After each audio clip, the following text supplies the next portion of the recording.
thinking about on a night like this? Well, it's not so much what they're thinking about, it's what they are expecting. Yes. High school coaches all over the state tonight, this weekend, are going to be looking and trying to figure out all the expectations, the schemes that they've put in the offseason, all the hard work they put into the weight room and the offseason conditioning programs. Is it going to pay off? They want to get going. They want to find out. They want to get these questions answered, Ken.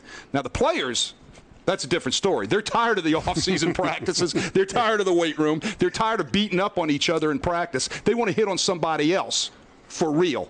So it's go time for these guys. They're ready to play. We get to see two of the best running backs, not only in the state, but in the nation tonight. Let's start with Warren Easton's running back, Ashad Clayton. Well, I'll tell you what, he's considered one of the top running back recruits in the nation. He has all the tools, great speed, power, vision. Ken, did I tell you he can catch the ball? You just did. He catches the ball out of the backfield like a wide receiver does, and he gets vertical, and he's hard to catch in open spaces. He's going to be one of the best running backs we're going to see this year on all the broadcasts we do. He's very highly recruited. Be interesting to see what happens there. We'll talk about that a little bit later on. And then on the other side of the field, we're going to see a great Dilla Salle running back. He's only a junior, Montrell Johnson. Montrell Johnson is going to be the key to the De La Salle rushing attack this year. If De La Salle's offense is actually going to go and it's going to take off, it's going to be on the backs of Montrell Johnson. All right, he's got great speed, great vision. He rushed just for a little shy of 1,000 yards last year. Got a lot of tools. We're going to see two great running backs tonight, Ken. It's going to be fun. Well, it's always fun when it's opening night for high school football, and we've got it for you right here on CST and CrescentCitySports.com. Get set for kickoff. The Warren Easton Fighting Eagles and the De La Salle Cavaliers. The Ronnie Lamar used car superstore. When you walk in it, you're going to say, wow. For your lifestyle and budget in mind. It's not Wall Street money. It's Mealy Street money from Arrowville, Louisiana, where I grew up as a kid. Ladies and gentlemen, in this Lamarck Automotive Complex, there's something called Quick Lane. Tires, wheel alignment, struts, servicing your transmission, and we want to get you in and out as quick as possible. You're going to love the experience.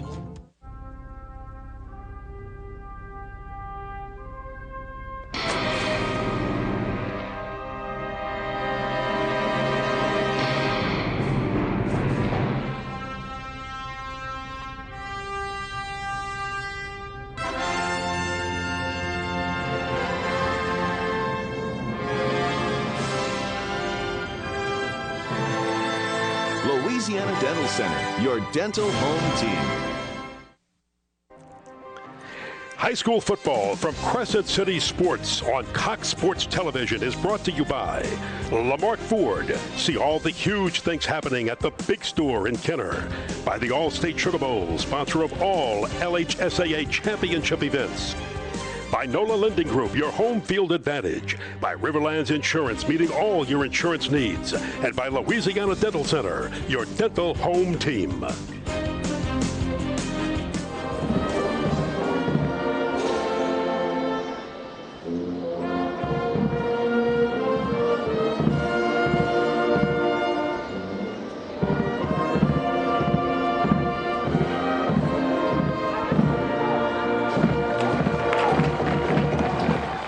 Welcome back to Tad Gormley Stadium. Ken Berthelot along with Wade Kaiser. We await the kickoff of the Warren Easton Eagles and the De La Salle Cavaliers. Let's go downstairs and join the third member of our broadcast team, Kate Adams. Kate, how are you?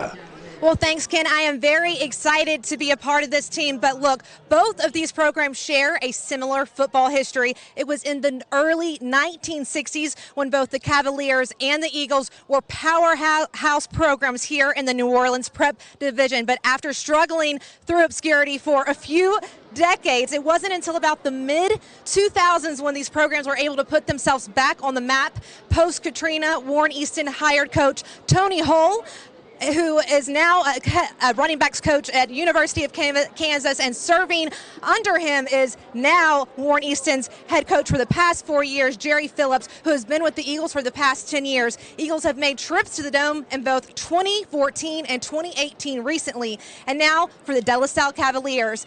For the past 8 years, they have been led under the leadership of Coach Ryan Manali, who has helped put the Cavaliers program back on the map, taking them to a trip to the Dome in 2018 2017. But we know both of these teams have playoff hopes and championship dreams. So we'll see what is going to happen this season starting tonight. Back to you guys. Oh, you bet, Kate. And you're talking about the history of great programs. And you think of Warren Easton, they were so close, 8 minutes away from winning a state championship last year. Would have been the first state title since World War II. Not when the war ended, when the war began, 1942. And Dilla Salle hasn't been to a state championship game since 1961. And I've got to say it one time, for the old-timers out there, the Malcolm Butch Coco era. So these coaches and the way they have rebuilt these programs, or reloaded, if you'd like to say that, they'll be talking about this era of Dilla Salle and Warren Easton football years from now. Well, it's two-storied programs. I mean, you grow up in the city of New Orleans, you know about Warren Easton High School, Old Boys High School. Okay? And then, of course, Dilla Salle on St. Charles Avenue and its storied athletic and academic history. 93 degrees. Clear skies, beautiful night for the opening of the prep football season here in New Orleans, Tad Gormley Stadium, right here on CST and Crescent City Sports. Cavaliers will have the football first as the Eagles get set to kick it away. Kicking off for the Cavaliers will be Jaire Johnson.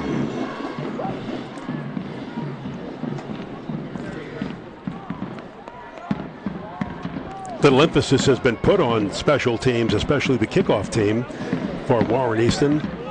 They gave up a long kickoff return for a touchdown last week. So little emphasis there. Cavaliers will take it about the 20-yard line. They've got some room. Jalen Ned on the return for 20 yards. And we wait now to see Cole Milford, a sophomore quarterback who suddenly was thrust into the starting role here for the Dilla Salle Cavaliers. Wasn't expecting to play, but Fisher Rojas, the returning senior, suffered a season-ending injury in summer practice, and suddenly it's Cole Milford. They throw him in there, and I'll tell you, the young man in the jamboree handled the Dilla Salle offense with poise and really did well in that game against the Ponchatoula Green Wave. Well, he's got a lot of skills. He's been raised in a good program. He's going to know how to run the offense. He's going to want to put the offense in good situations, stay in front of the chains, and make sure that they can operate the way Ryan Manelli wants his offense to operate.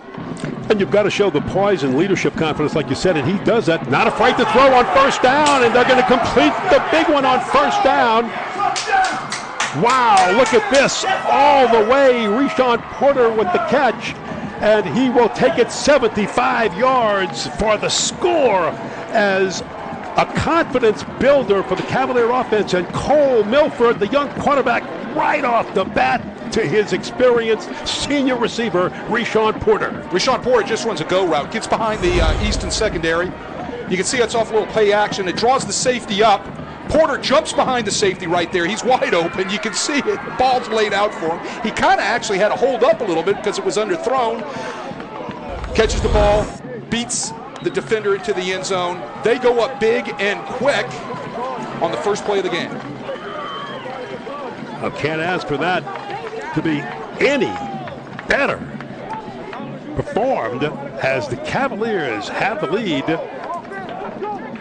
And how's that for a shocker? Well, I like the idea. I like the scheme. I like them throwing the ball deep. It does a couple things for you. Number one, it kind of takes the butterflies out of your system, because I'm guaranteed Ryan Manelli and his offensive staff told Milford before the game, hey, we're going deep right off the bat. Boom. Right off the bat. So, man, I tell you what, that puts a vote of confidence into a young quarterback. Young quarterback goes out there, throws it out there, lays it out there, and it takes away all the butterflies, especially when you strike big like they did to Porter. With the extra point, 7-0. Interestingly enough, the young man who's going to take the field in just a moment, the quarterback, the Warren Easton Eagles, Deshaun Holmes, is a converted defensive back, a converted safety to quarterback, and you wonder how much effect that has of him not being a long-time starter in that defensive secondary for the Eagles. Now, the bottom line, Ken, you don't let somebody get behind you. Yes. The play action pass and action in the backfield did a great job. Great look right there in that offensive huddle that they have down on the sideline going over the last play from scrimmage. All red Luke.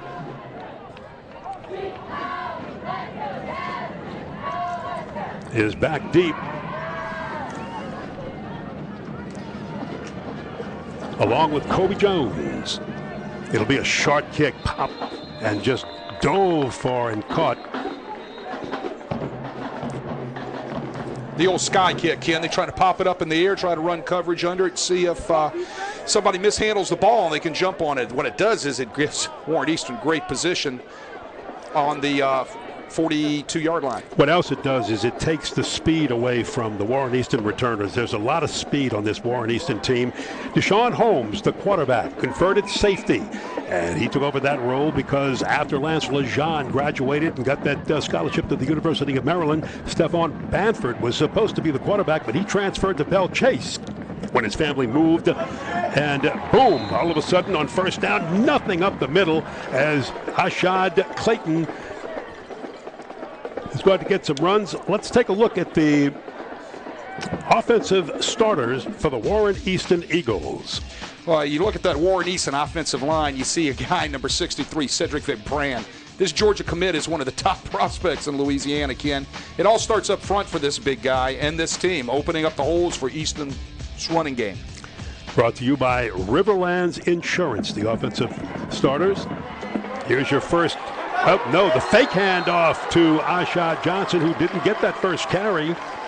And again, that Dilla Salle defense is coming up strong. Let's take a look at the Dilla Salle starters, brought to you by Riverlands Insurance. When you look at that Dilla Salle defense, they've got to make sure that they get number 2 linebacker Ashton Robinson to the ball. He brings a wealth of experience to this defense. Look for him to be around the ball all night tonight. He was already in on those 2 tackles, Ken. Facing a third down and long from way behind the chains. Ashad Clayton is the back behind Deshaun Holmes, the quarterback. He'll float out, but they don't throw to him. Instead, they'll go long, almost intercepted. Threw it into a lot of maroon jerseys there for the Dilla Salle Cavaliers. Trying to get the ball to Casey Kane. Jalen Ned right there had a key on that ball. He was lucky he didn't. Warren Easton was lucky Jalen Ned didn't come down with that pick. Trying to throw the ball into double coverage on the deep curl route right there. Ball way overthrown. And Warren Easton came away lucky with no turnover. Now that'll force the Eagles into a punting situation. Jerron Gilmore is back, low snap. And he'll just have to quickly get one off and does so. It'll roll out of bounds near the 40-yard line. But that is going to give the Cavaliers excellent field position after only a 19-yard punt by the Eagles, who are off to a slow start. Cavalier football when we come back. Riverlands Insurance Services, a team of professional agents serving Southeast Louisiana for over 40 years, focused on planning, implementing quality with personalized insurance. The strength of our company is our core of over 90 professionals specializing in the everyday needs of family to the complex world of business and risk management. Cost-effective insurance planning is how we help our families and our businesses every day. We don't wait for a disaster, we prepare for them. Count on Riverlands Insurance Services.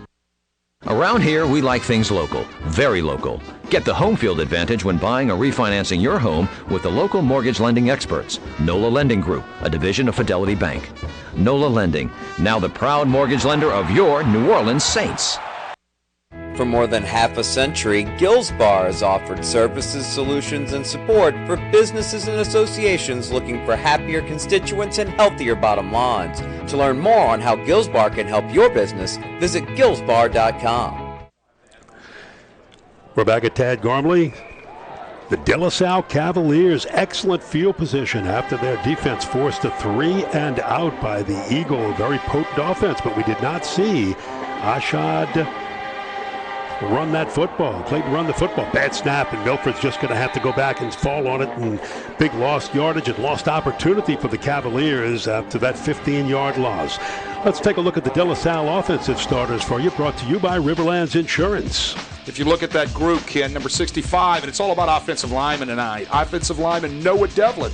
He's a Southeastern Louisiana University commit. He'll have to have a big night for the Cavaliers offense so they can stay on track. And that's not being on track right there. That's going to put them right there behind the chains when you get a bad snap.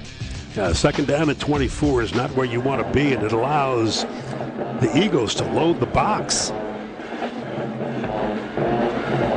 Hand off to Montrell Johnson, who'll skirt the end for a few yards, just trying to make something up. Gain of 3 before running out of bounds.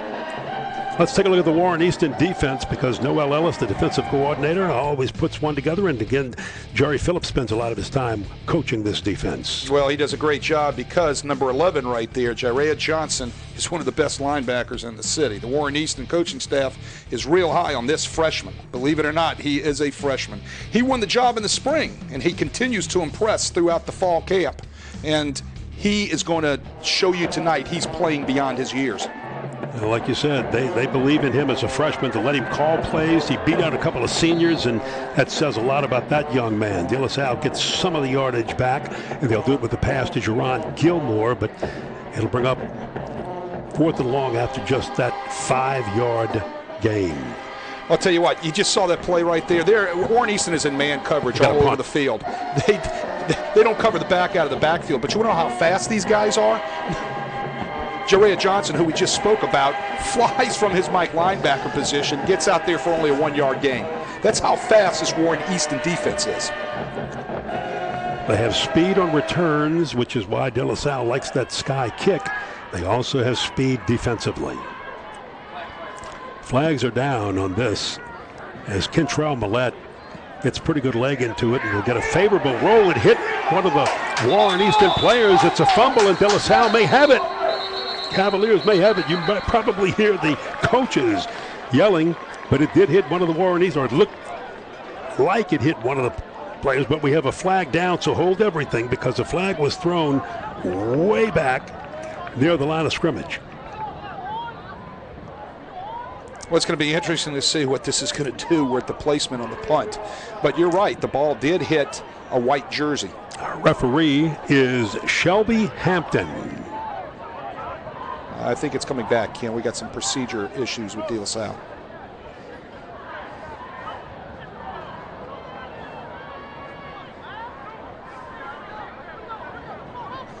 So they're going to replay 4th down. We got a procedure penalty if you could read Shelby Hampton's words right there. We just didn't get the vocals through. So Dilla Salle moves, apparently, kicks the ball. Guy in a white jersey from Warren Easton didn't catch that number, runs into it. Dilla Salle recovers it. So if you're smart, you're going to make them punt again, which is what Warren Easton is going to make them do. So, little things like that on the first opening night, jitters. You got to get away from the ball if you're going to, what they call Peter the ball. You hear that term all the time. Peter, get away from the ball.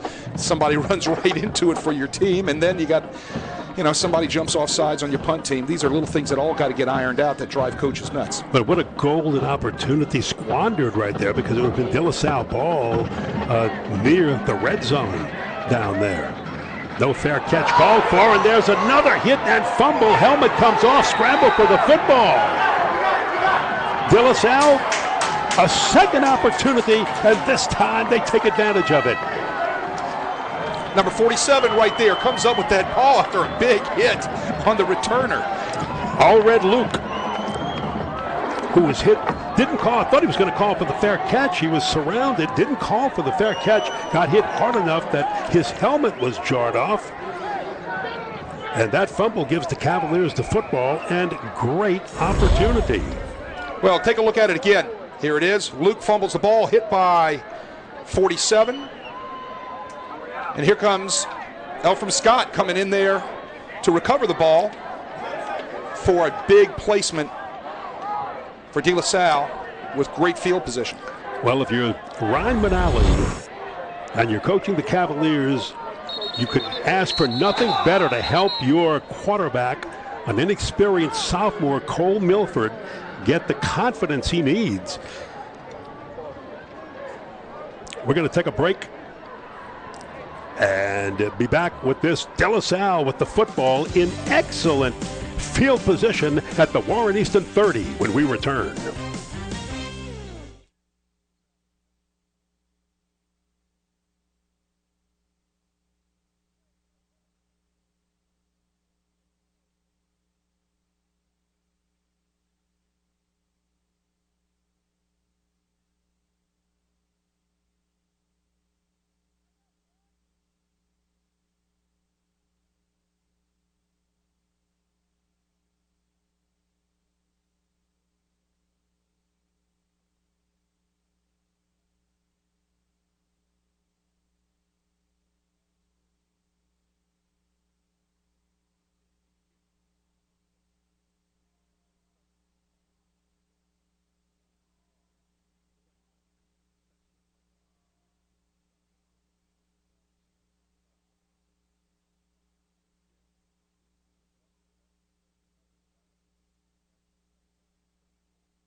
All right, so who's coming the running back? Ron Manali, as he looks over his Cavalier offense in good shape. And that timeout taken by Dilla Salle because they didn't have the right personnel on the field, and they're going to go back to the air in an overthrow by Cole Milford.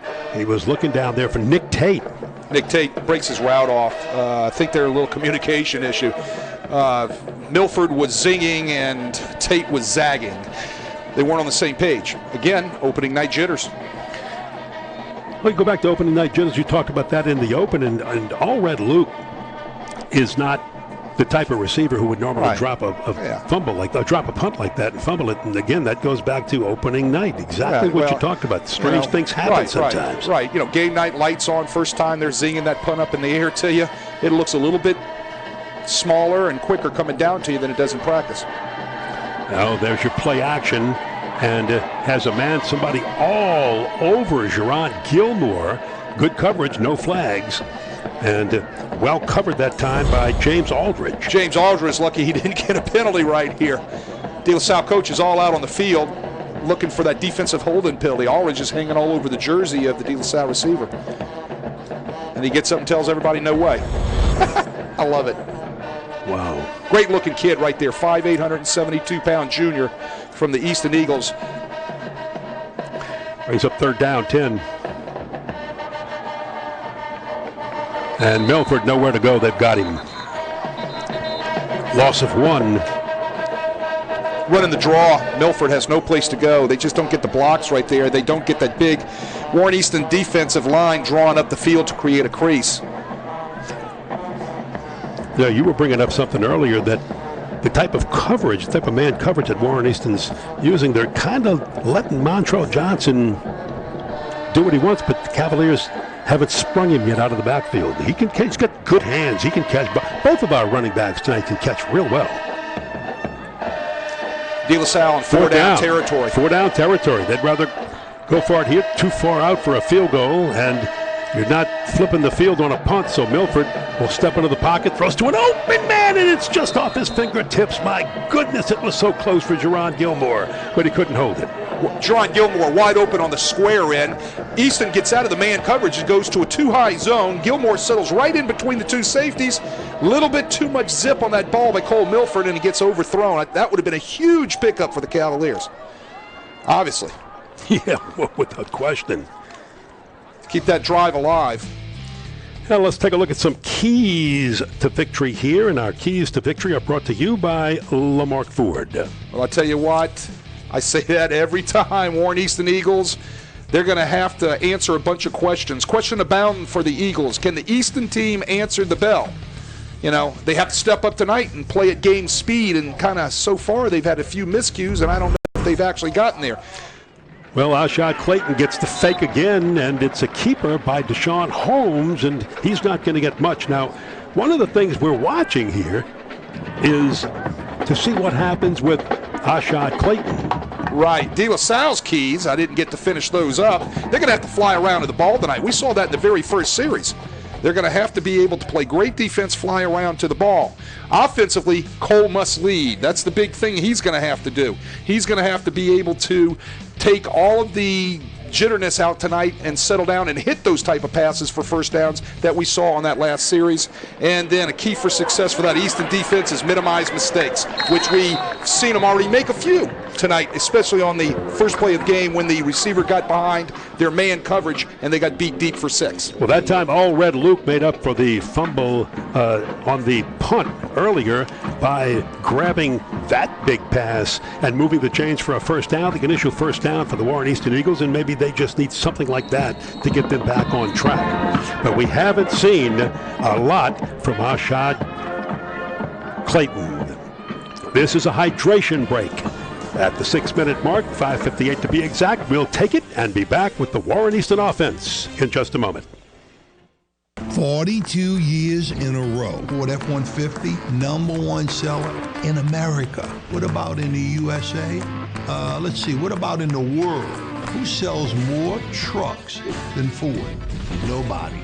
It's because the Lamarck team is the real team. All that makes it happen is one goal. Everybody having a great experience at Lamarck Ford. We became #1 for a reason, because we're good. And we need to prove it every day, every deal, all the time. Your home for the best in coverage of pro, college, and prep sports in the New Orleans area is CrescentCitySports.com.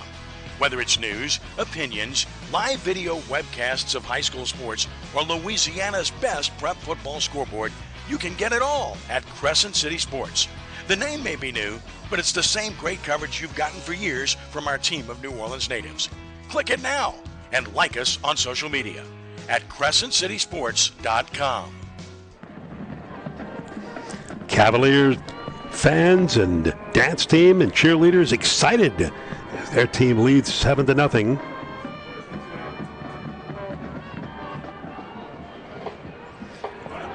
Again, the fake to Clayton. Deshaun Holmes, the quarterback on the keeper, has some positive yardage for 8 up the middle, but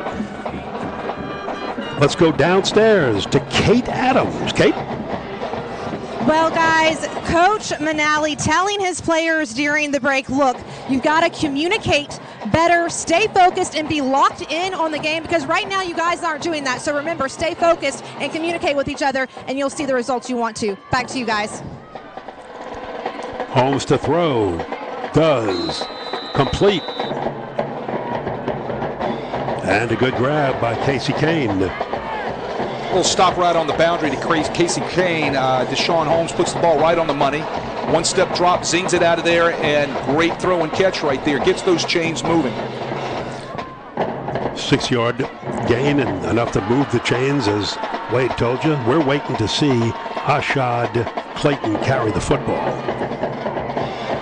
He has been used on the fake. He's been running some routes. They're going to go long down the left sideline, but not for Ashad, and that is incomplete, intended for Kane, but well overthrown. And the reason we're keeping an eye on Ashad Clayton is the same reason you're probably watching this broadcast. You want to see this young man in action, but right now it's been all the quarterback trying to throw the football, handing off to the backup running back, to Kuna Mason, who's carried the few times that the Cavaliers have run the football with anybody besides Deshaun Holmes, the converted safety, to quarterback.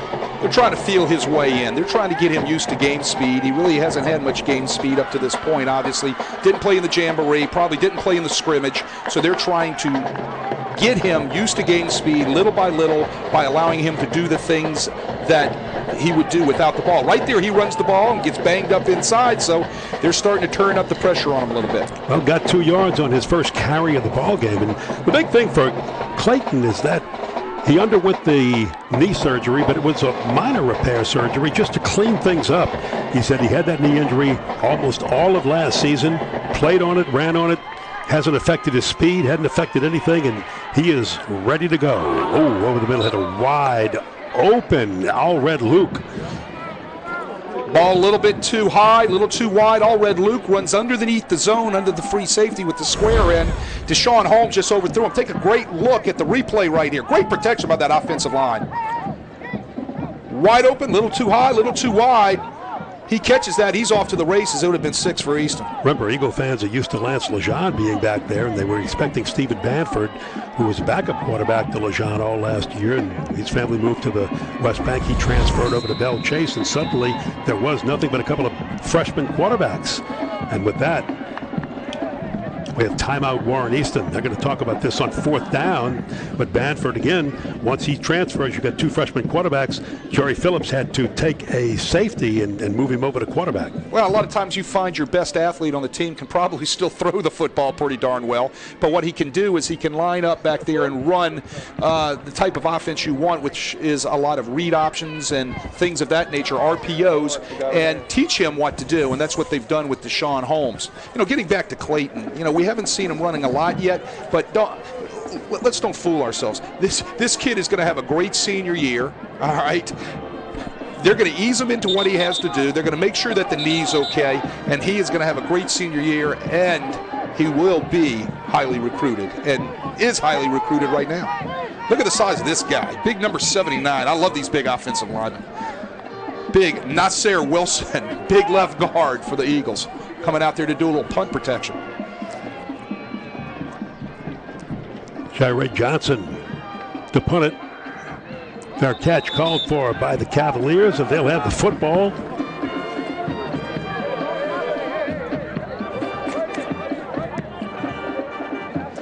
Well, Easton got to the Dome last year on the legs of Ashad Clayton. Matter of fact, on a rainy night in last year's 4A semifinals in Leesville, Ashad built a personal highlight reel. After Leesville took a 7-0 lead, his 62-yard touchdown run late in the first quarter got Warren Easton on the board. Then midway through the second quarter, he rambled 65 yards for another touchdown. On the first play of the third quarter, he goes 69 yards down the near sideline.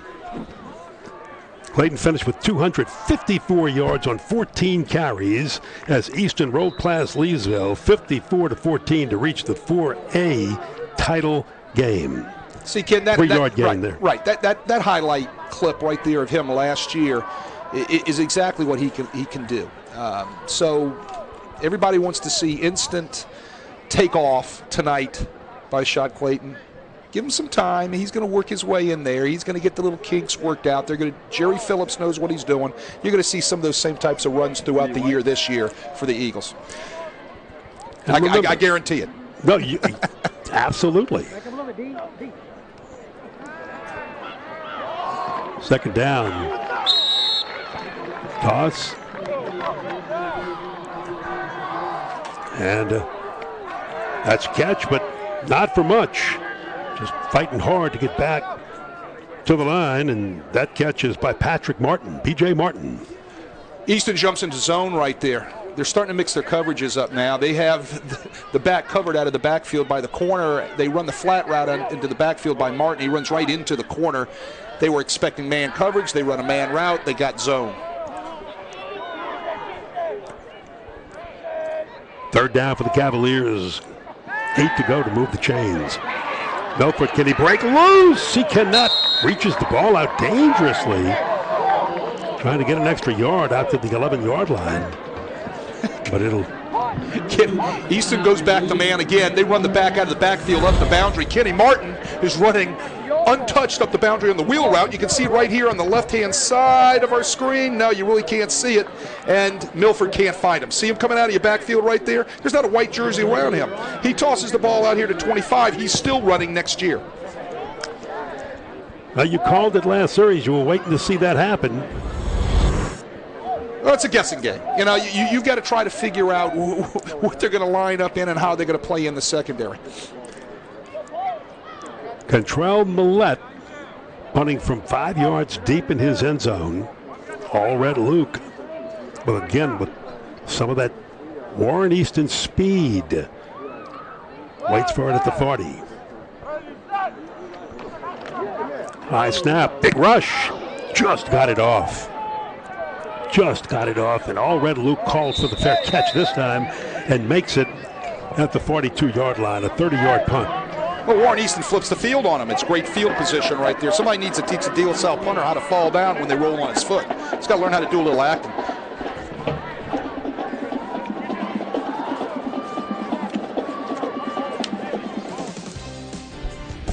Crescent City Sports thanks Gio's Pizza and Spaghetti House in Metairie. Whether it's Thursday, Friday, or Saturday, Gio's is the perfect spot for your pregame meal. See a full menu at giospizza.net. I want to thank the Posey and Giufatella families for all they do for prep sports in the local area. Warren Easton with that football. Flag thrown. I think we had a fumble, Ken. Oh, fumble down. See what happens with the flag, but I think the ball was out and on the ground.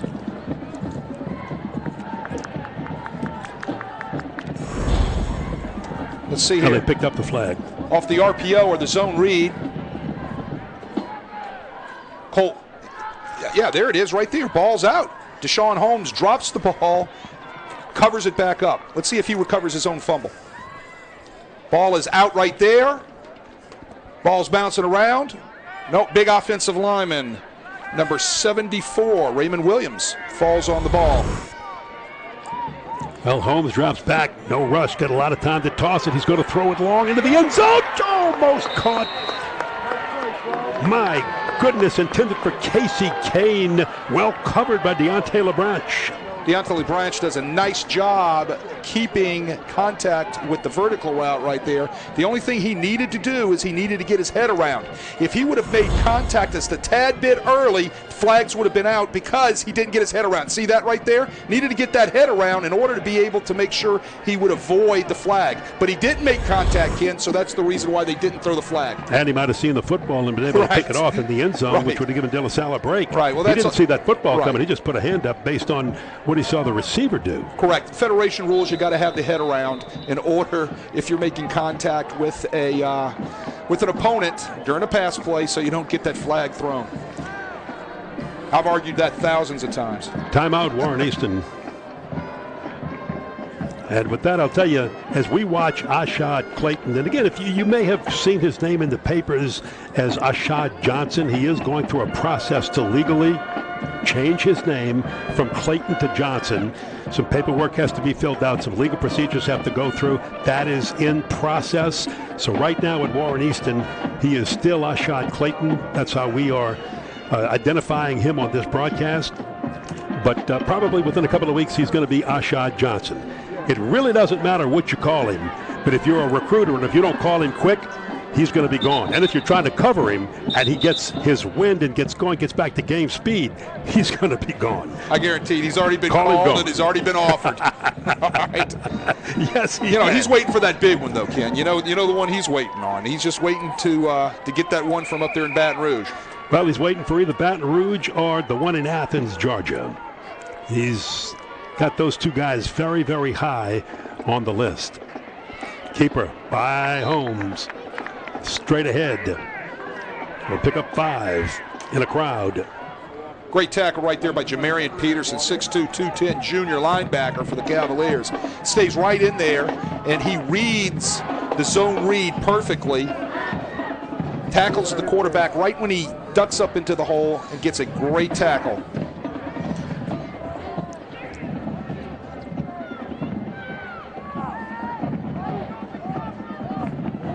Now that'll bring up 4th down for the Warren Easton Eagles.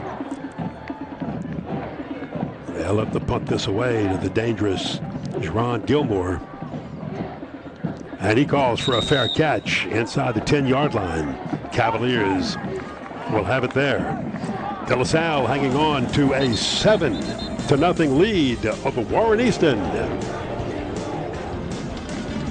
We'll be back with the second quarter right after this.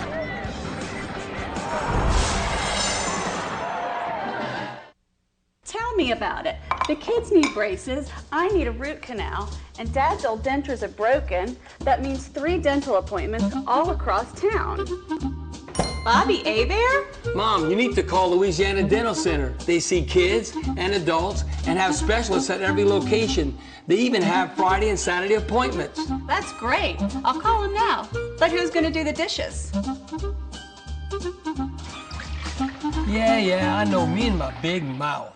Riverlands Insurance Services, a team of professional agents serving Southeast Louisiana for over 40 years, focused on planning, implementing quality with personalized insurance. The strength of our company is our core of over 90 professionals specializing in the everyday needs of family to the complex world of business and risk management. Cost-effective insurance planning is how we help our families and our businesses every day. We don't wait for a disaster, we prepare for them. Count on Riverlands Insurance Services. Welcome back to Tad Gormley Stadium. Ken Berthelot, Wade Kaiser, Kate Adams down on the field, and our entire CST and Crescent City sports crew. And we have seen a crazy first quarter with a lot of mistakes, a lot of errors, those opening night jitters. What we haven't seen is Ashad Clayton from Warren Easton run the football. He's had maybe one carry or two carries is about it. And he was just cleared to play, not because of the knee surgery that he's recovering on. He had that as elective surgery to clean up the knee and just make it look good, but he just had to get back in shape, and they held him out of the Jamboree last week, and we expected to see a little bit more of him tonight, but you're not seeing a whole lot yet. Milford almost had the ball stripped out of his hands, but holds on to it, loses some yardage, and the Cavaliers are going the wrong way close to their goal line with a 3-yard loss. Rennell Ruth does a great job right there, getting in there and penetrating. Take a look at our stats so far in the first quarter, Ken. You're going to see some negative yardage right there by Dilla Salle on the rushing, but the big one is the 79-yard passing, and you can see how everything else is kind of lopsided Dilla Salle's way right there. Dilla Salle, even though they've got 70 yards in total offense, 75 came on that first play. Right, and they've lost some yardage since then. So the offense has really struggled, as has Warren Easton. So neither one of these teams really finding their game mode, their game speed yet. And there's Cavalier completion to Reshawn Porter for a gain of 3. Little option route right there by Porter. The safety was inside, he turns outside. The ball's delivered right on the outside shoulder. Very nice throw by Cole Milford. And you're watching some safeties. Your defensive backs are DeJuan Kennedy, Jair Brown, Raymond Stevens, and Kobe Jones. And, of course, your quarterback, Deshaun Holmes, was the leader of that group, and suddenly he was thrust, when he moved to quarterback, he was thrust into the quarterback spot. So they're coming together as a defensive backfield for the Warren Easton Eagles themselves. 3rd down 10. Try a run up the middle on a counter. It'll get about half of it. And the Cavaliers are going to have to put the ball away after a little more than 4 on that carry by P.J. Martin. P.J. Martin does a nice job ramming it up inside on the counter play. They pull the guard and the tackle, and they lead him up in the hole. P.J. Martin ducks his shoulder, picks up a nice gain right there to try to get back into the middle of the sticks. He just doesn't pick up the line to gain for the first down. You normally wouldn't even be hearing P.J. Martin, yet he's a freshman, but you'd hear the name Byron Phillips, but Byron injured his collarbone in the Jamboree at Ponchatoula last week, and he'll be out probably for 8 to 9 weeks. And is hoping he can get back in time for the playoffs. It's just a plethora of injuries for this Dilla Salle Cavalier team as Kentrell Millette is counting out at the goal line and getting set to punt. The Eagles are hoping to get some good field position out of this one. Good high punt. And he bobbled it a little bit, but all red Luke gathered it in and held it. With that, we'll take a break after a 27-yard punt, but the Eagles have good field position when we come back. Around here, we like things local, very local. Get the home field advantage when buying or refinancing your home with the local mortgage lending experts. NOLA Lending Group, a division of Fidelity Bank. NOLA Lending, now the proud mortgage lender of your New Orleans Saints. Having a collision center on the premises where you sell new and used vehicles is a dream come true. We fix cars and trucks. We do all makes and models. It's open now. One thing about us, we strive for perfection. Our pre-owned department is magnificent. We are Kelly Blue Book authorized dealer. All makes and models, we're buying them every day. We will purchase your vehicle. We will pay off your existing loan, whether you buy a car or not. Around here, we like things local, very local. Get the home field advantage when buying or refinancing your home with the local mortgage lending experts. NOLA Lending Group, a division of Fidelity Bank. NOLA Lending, now the proud mortgage lender of your New Orleans Saints. Beautiful moon over Tad Gormley for the opening of high school football. Tomorrow night on Crescent City Sports, we've got another great season opener for you live from Hoss-Memphis Stadium as the two-time defending champs in Division II, the University Lab Cubs, visit the John Ehret Patriots. Catch U High and Ehret tomorrow night at 7 live on CrescentCitySports.com. And Deshaun Holmes faked the handoff to Ashad Clayton, keeps himself.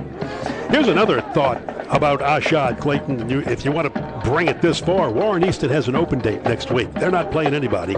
Then they've got Carr. They're not in the same district anymore.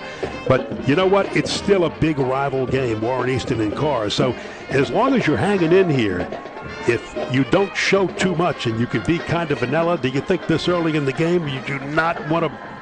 Would you want to hold Ashad Clayton back a little bit? Right there, they run zone read. The defensive end took the running back, which was Clayton, so the quarterback disconnects and keeps the football. That's just the way the play worked out. And then when Clayton finally gets to carry on this one, the Cavaliers are waiting for it. Dwan Kennedy is back there to make a big stop on Clayton for lost yardage.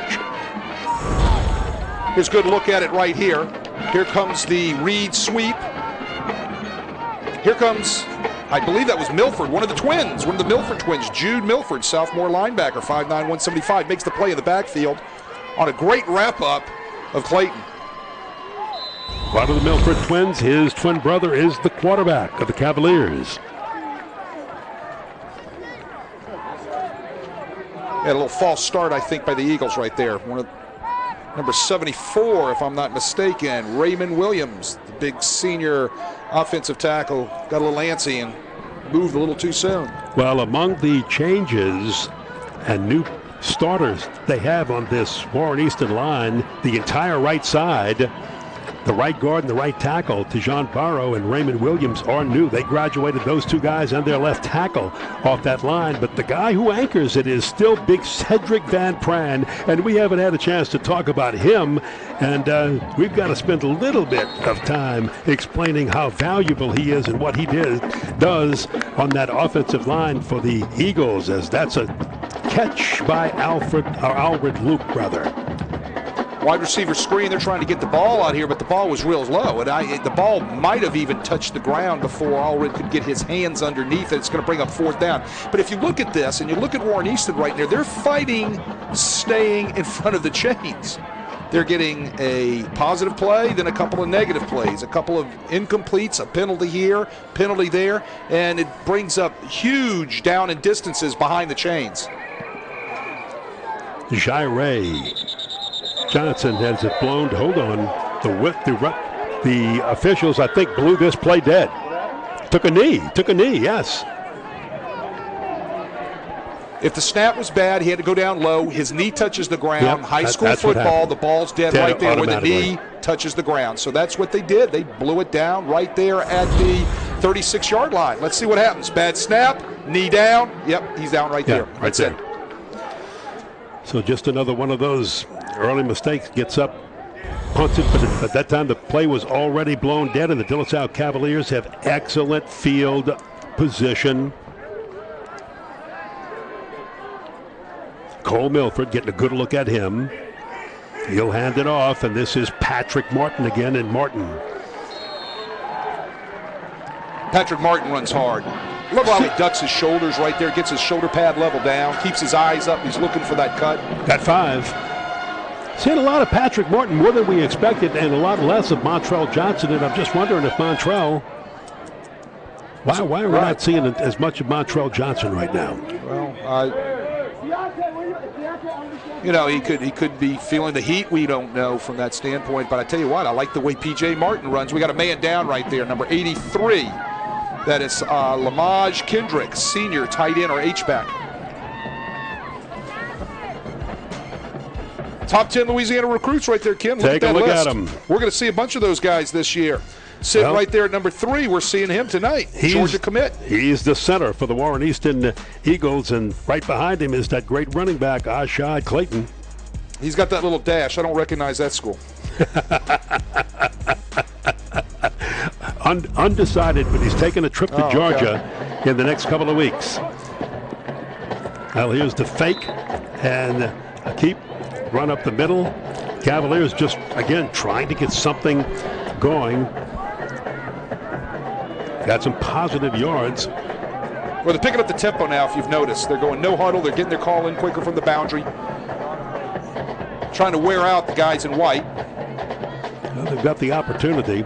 But again, P.J. Martin, Patrick Martin, right there, number 25 to the left of Milford there, not Montrell.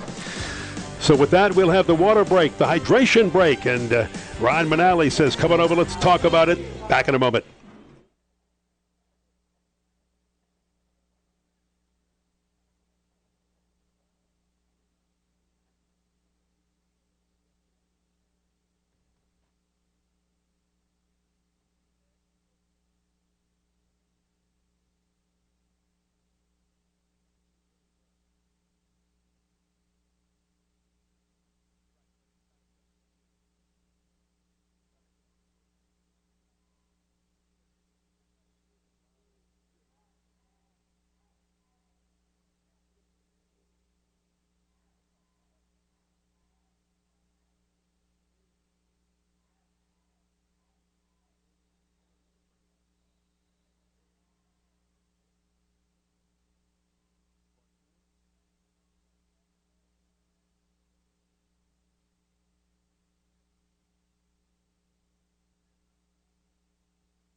Coming back from the hydration break. Milford has his Cavaliers looking at third down and short yardage to move the chains. They'll keep it on the ground. P.J. Martin again, and he's got the first down. First down on the counter tray. Milford does a nice job right there, handing the ball off, and then the fake after, and then P.J. Martin lowers his head. That's kind of scary. You know, I don't know if we're going to be able to see this one again, but he was getting his shoulder down, and he ducked his head. And, you know, that makes me cringe every time I see that. Take that back. It looked like he got the first down. They spotted it further back, so it's going to be spotted it wrong. Yeah, they spotted it differently. So look at this. They're going to go for it and hand it again to Martin, and he just goes straight ahead. And it looks like he's got it. Now where they're going to mark the ball back, they may have to pull the chains out and measure. This is going to be very, very close. Well, that's my fault on the third down call. It looked to me from up here, he had the first down. He didn't get the mark down there on the field. Well, his knee went down early, but he kept driving, and it made it look in the crowd. You didn't see the knee go down. Well, Kenny, I also I squinched when I saw his head go down. I don't know if you saw his head duck like that. Well, I'll tell you, first of all, that's the first third down conversion by either team coming at the 5:24 mark in the first half. But that's exactly how Byron Phillips hurt his collarbone last week at Ponchatoula. He leaned in, put that shoulder down, put that head down, and shoulders fine, eyes up. Yep. Shoulders fine, eyes up. You know, collarbone, you're fine. Something else you're not. And that just kind of worries me like that. And I know, you know, right there, you know, Ryan Alley does a great job coaching, and he's going to coach that kid up and tell him to get his head up. I know he's going to do that. Look at Ryan Manali on the sideline. He's got his Cavaliers driving there. One touchdown up. Again, Patrick Martin, the freshman, gains one.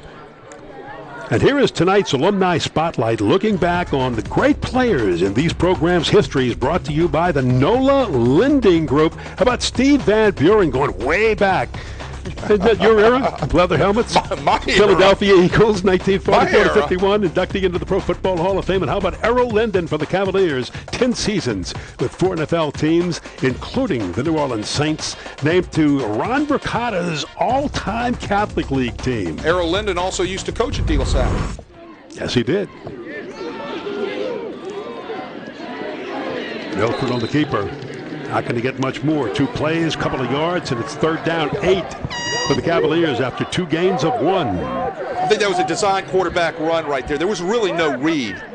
Had he been reading that, he should have given the ball off. But I think they pulled the backside guard, backside tackle. They try to wrap him around and try to run quarterback counter right there. Not really much distance on that particular quarterback keep. Good stop by DeJuan Kennedy for the defense. Big third down for the Cavaliers. They're going to keep it on the ground. Little halfback option. Wide open is Nixon Bernard, and Nixon Bernard with the score. 24-yard touchdown on a little bit of razzle-dazzle. And Nixon Bernard pulls it in. Sometimes you just need something to get everything working. Well, when you live by man coverage with no free safety deep, here's what happens to you. They run the sweep right there, and P.J. Martin pulls the ball up and tosses it out there to Bernard. Nobody back there deep. The corner bit, hook, line, and sinker. Touchdown, Cavaliers. Great call.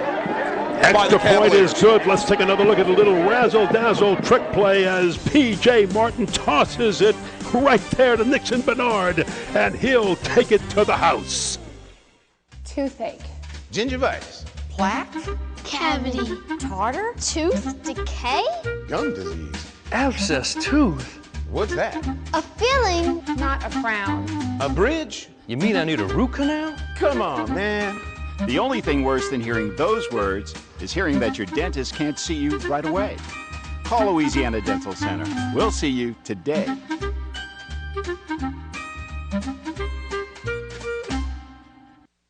Riverlands Insurance Services, a team of professional agents serving Southeast Louisiana for over 40 years, focused on planning, implementing quality with personalized insurance. The strength of our company is our core of over 90 professionals specializing in the everyday needs of family to the complex world of business and risk management. Cost-effective insurance planning is how we help our families and our businesses every day. We don't wait for a disaster, we prepare for them. Count on Riverlands Insurance Services. Scoring drive for the Cavaliers. 7 plays, 36 yards. Took 3:38. They got the initial first down of the game for either team on that drive. And then Bernard with the 24-yard TD catch from the running back, Patrick Martin. But you have not heard the names Ashad Clayton or Montrell Johnson very much in this ballgame, and we don't know why Montrell is not running. Don't see him on the sideline, so we're trying to find out what happened. Short kick. Again, Dilla Salle likes that sky kick to keep the ball away from the speed of the Warren Easton Eagle return team, and they do have it. And you know, Ken, this happens to us a lot. I think we jinx people. we talk about people in the pregame and everything, and all of a sudden we're not seeing them. We don't see them. You know. Well, he's on this. Look, guys, it ain't our fault. All right, I'm just telling you, it's not our fault. He's standing there with a couple of players way off at the 45-yard line, helmets off on the Dilla Salle sideline. Montrell Johnson, but you know, it could be anything. Could have got his bell rung. Could be heat. Could be he a little sick from the pregame meal. You don't know. You know, we'll find out at halftime. One day you're going to have to tell us some of the excuses. Fumble! And boy, the Warren Easton team is really struggling with this. They save it. But again, Deshaun Holmes, a converted safety who has not played much quarterback in his entire career, moved to quarterback this year. Had a pretty good scrimmage. That ball had nothing to do with Deshaun, though. That was just punched out. That's great tackle that right was just there. Punched out of Carl Wander's hands. Great tackle right there. And again, Johnny on the spot was the big offensive lineman, Raymond Williams. Now they've got Ashad Clayton in there now. Now look out. There he goes. He breaks one on the right side, has the first down, and is pulled out of bounds. Now you see a little bit of what Ashad Clayton is all about. A 25-yard gain, and he's starting to feel it. He's getting back into game mode. Reed sweep right there. Great blocking up front. You can see him get to the edge right there. There's no support. Number 11 can't get off of the hold. Boy, was that a hold out there by the wide receiver from Warren Easton. I can't believe they didn't call that on Jewel Holmes. Going with Clayton once to the right side, trying again to the left. Nothing there. He'll just reverse the field, go the other way. Has a lot of green grass in front of him. Cuts inside of maybe the second to last guy who could have tackled him. And he did a 23-yard gain before Jalen Ned makes the stop. The corner, Jacoby Hankton out there, number 11, he gets hit a second time. He doesn't come up and he doesn't contain the run right there. There's nobody to force the ball back in, even when Ashad Clayton reverses field. Now Corner's got to come up and force the play. Yeah, they're going to let Ashad catch his breath a little bit now and hand the ball instead to Winder. Winder with the hole. Winder on the right side, and he busts through everybody for 21 yards and a touchdown. Jakal Winder, a sophomore. He gets to the edge again. There's no corner out there. There's nobody coming up and forcing the play back inside to the defense. Eddie Jaguar is going to have to get this fixed at halftime. And Winder ends up into the end zone for the first score of the night for the Eagles. Kicking game a little suspect, so the Eagles are going to go for 2. And the fake to Winder, the keep by Deshaun Holmes, he's smothered. And the score remains 14-6 after the failed 2-point conversion and a good defensive play by Jamarian Peterson, number 7 for the Cavaliers, a junior. Jakal Winder right there comes in to spell Clayton. He's got a nice burst of speed. He kind of gives a little change to that Easton offense right there. But then again, there's some defensive issues out there by the Cavaliers. They don't get the corner off the block. All right, doesn't come up and force the play back inside. Great look of Jerry Phillips right there talking to his players and patting them on that back and telling them great job. Well, always coaching right there. Look at that, always coaching. What are you telling, Wade, what are you telling, as a head coach, what are you telling him right now? You know he's a converted safety. He's got a long way to go.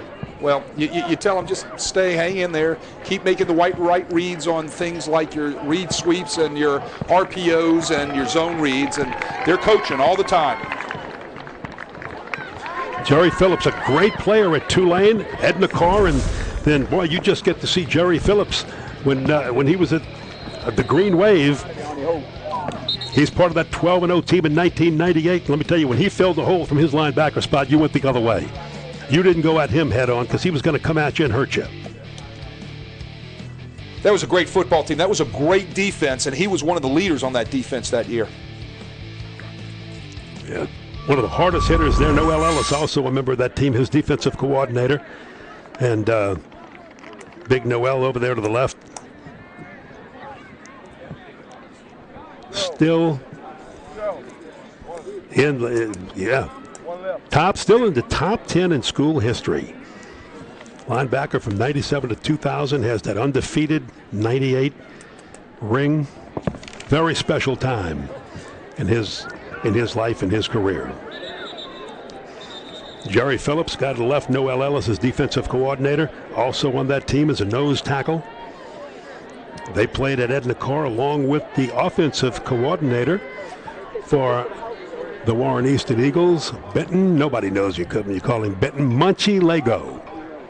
Had the opportunity to coach against Munchie Lego when he was at Carr before his senior year before he went off to Cincinnati.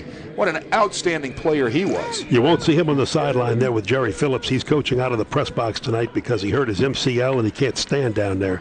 Was sitting at practice during the week. And a little hard for him. They'll also use the short kick. Cavaliers have a little speed of their own, but a flag is thrown. Flag down after the 22-yard return by Jalen Ned.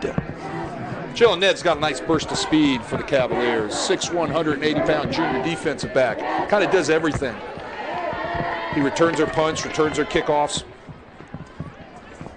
Real good defensive back, and if they need him, they'll put him in tight situations on the offensive side of the ball and let him grab a pass or two, a toss or two from a quarterback. Jalen Ned. You know, the thing about Jalen Ned is he played basketball more than he did football, and again, there's your call from Shelby Hampton, our referee. Came back to football in 19, but loved basketball was his game, but they needed him on the football field and talked him into coming back out and playing some football for the Cavaliers. Oh, he's a multi-sport athlete, and that's what you want to see in high school. You want to see kids playing multiple sports and being involved in all the things that they can possibly do, as well as still make their grades at the high school level. Holding penalty is going to bring the ball all the way back to, what is that, about the 25-yard line, Ken.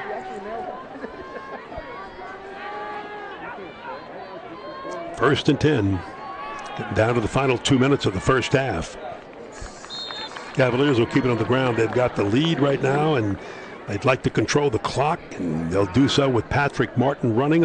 Again, one of the two freshmen that back up Montrell Johnson, because the normal junior second string backup, or number two, call him second string, actually the number 2 back was Byron Phillips, but he's lost for the year after the Ponchatoula Jamboree last week.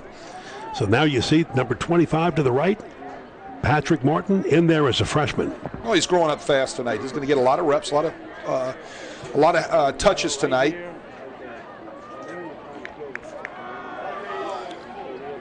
And the Cavaliers will keep this on the ground, as they, I think, would be happy to run the clock, gain of 1, and take this 14-6 lead into the halftime locker room as we go under the 1-minute mark in the first half.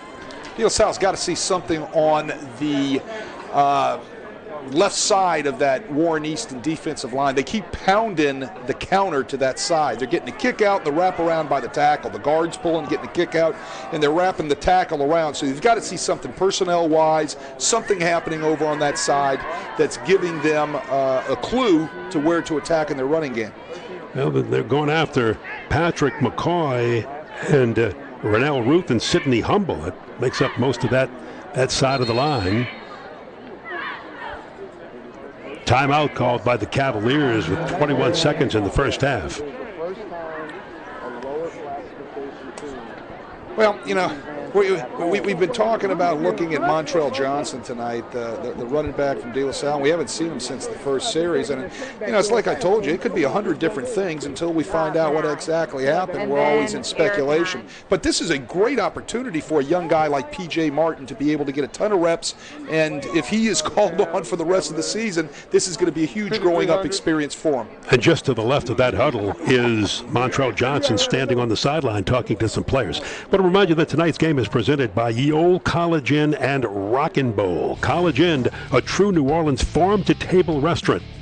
Open Tuesday through Saturday for dinner, and the home of the New Orleans Prep Sports Hall of Fame. That's, again, Ye Olde College Inn and Rockin' Bowl. And I know you like farm-to-table restaurants. Oh, yeah, I like hamburger steak. That's what I like. All right, Ye Olde College Inn, hamburger steak with mushroom gravy. It's a great one. Well, again, we're watching Montrell Johnson on the sideline, but he is not going to play in this first half outside of the first series or first few carries. And that should, unless Warren Easton stops the clock, Cavaliers and Warren Easton. They're going to use their last time out. They stop the clock with 15. That'll force Dilla Salle with 15 seconds. You punt the ball, you're going to get most of the time to run off this clock. You know, a lot of things can happen. You go after the block, you get the return. You've got to play the odds. You've got to play the percentages. No telling, ball goes out of bounds. You can heave it up into the end zone for one play.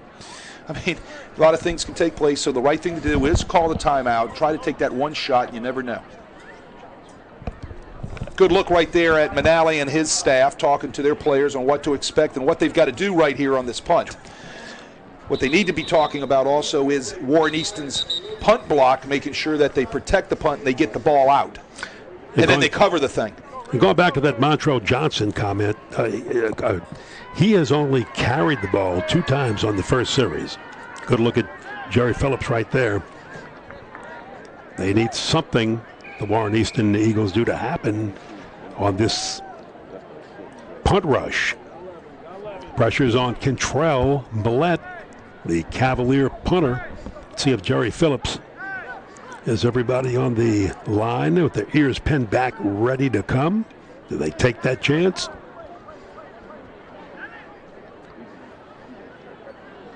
Or is the return on for All Red Luke?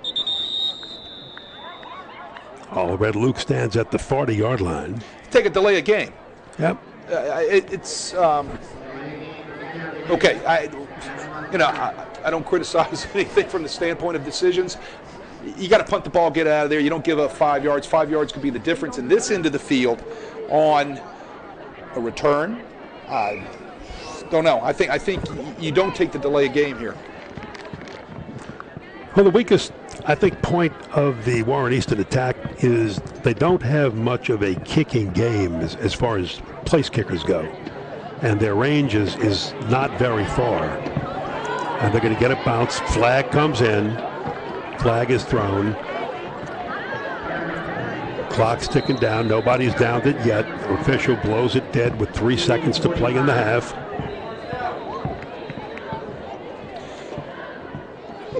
So let's see what Shelby Hampton tells us on this one. They might get the gunner right here on holding. The corner on the gunner.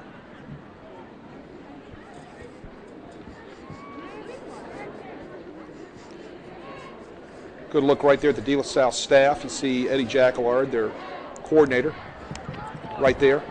That young-looking guy with the gray hair. Dan Devon, former secondary coach at Jesuit. He's got a great staff at Dilla Salle. He has amassed a great staff. Holding, there we go. The holding call is on the corner that was impeding the procedure of the gunner down here. So what they'll do is they'll mark it off from where the possession of the ball was taken. And they'll play 1st and 10 at that point. And with 3 seconds to go in the half, I would imagine nothing fancy right here because, again, you've got Deshaun Holmes, a converted safety to quarterback, playing quarterback as a senior for the first time ever because of the, again, transfer of the expected quarterback, Stephen Banford. This young man has played very little at that quarterback slot in his career. You know, I don't think you want to put him in a position here where he's trying to throw a Hail Mary, but maybe I'm wrong. Whoa, bang, bang. Took a little too long. There comes the crashing blow by Jamarian Peterson, and that'll end the first half. Well, that's an exclamation point on the first half. Great tackle right there by Jamarian Peterson. Somebody forgot to block that guy.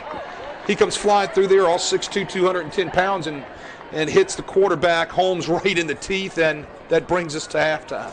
That brings us to halftime, and scratching our heads going, where were those two great running backs in the first half? We didn't see much of them. We hope to have some answers for you on both of them as we will get ready for the second half in just a little while. We'll take a break and be back with our halftime show right after this on Crescent City Sports and CST. Oops, we're back. Hold on. My bad.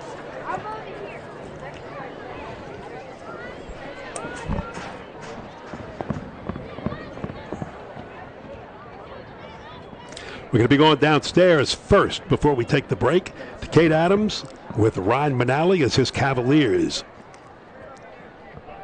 are leading 14-6. Kate's got the coach.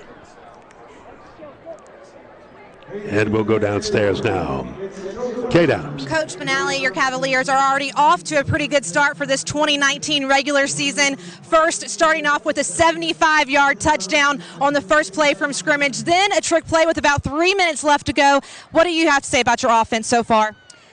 Well, we executed enough to put 14 points on the board. I mean, it's been a rough season. We injured. It's just amazing how it's happening. Now we lost Montrell Johnson. If you want to suit up, we may need you in the second half. But, it's been a rough game, I mean, it started with me coming out on the field, getting cursed out by the coaches. It's just not fun right there. And then now it's just, I'm proud of my guys competing. But now we just got to find a way, and the freshmen need to step up. Freshmen need to step up, and we're right in the game. We're one of the best teams in the state, so I'm very happy with that. Okay, Coach, well, I know one of your keys to the game was to tackle better in open space. Tell me about Coach Jacquelard's defense, and what do you think of them so far? Phenomenal. We lose a running back. They just pressing us all over the place, extra guys in the box. We're struggling with a freshman running back. Phenomenal with having the type of talent they have on offense and being able to tackle. The big thing is we don't have the depth. So are we going to wear down here in the second half, or we can keep at it? Thanks so much, Coach, and good luck. Guys. Thank you very much, Kate. And now we'll take that break. You heard from Coach Ryan Manali, and you also heard that they have lost running back Montrell Johnson. Back with our halftime show right after this.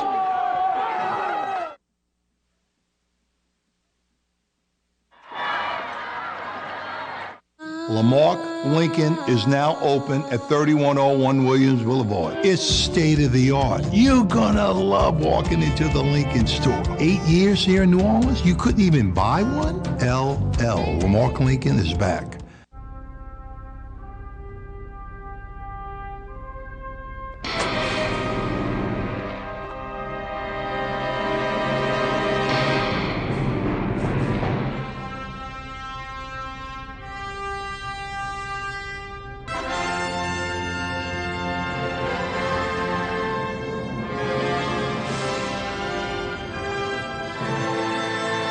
Louisiana Dental Center, your dental home team. Riverlands Insurance Services, a team of professional agents serving Southeast Louisiana for over 40 years, focused on planning, implementing quality with personalized insurance. The strength of our company is our core of over 90 professionals specializing in the everyday needs of family to the complex world of business and risk management. Cost-effective insurance planning is how we help our families and our businesses every day. We don't wait for a disaster, we prepare for them. Count on Riverlands Insurance Services. Your home for the best in coverage of pro, college, and prep sports in the New Orleans area is CrescentCitySports.com. Whether it's news, opinions, live video webcasts of high school sports, or Louisiana's best prep football scoreboard, you can get it all at Crescent City Sports.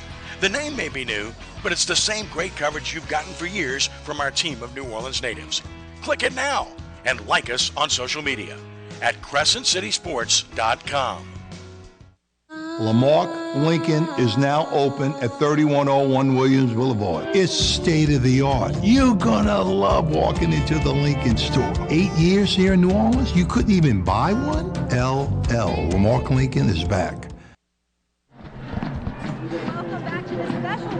Of Warren Easton versus Dilla Salle, thanks to Crescent City Sports and Cox Sports Television. Right now, I have got Eric Held, who is the director of the Louisiana High School Coaches Association.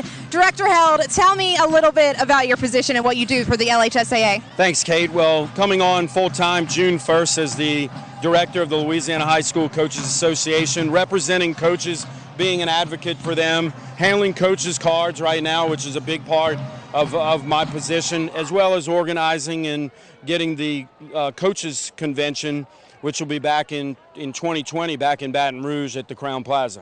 Tell me about the biggest challenge you've faced so far in your position. I think the biggest challenge is just getting acclimated to being in an office, at a desk job, so to speak, and not having a set routine, because for 24 years I was a teacher, so I had a set routine. Same thing with coaching. I think I could go back 5 years, 10, 20 years previously and tell you about what I was doing on October 1st or November 1st.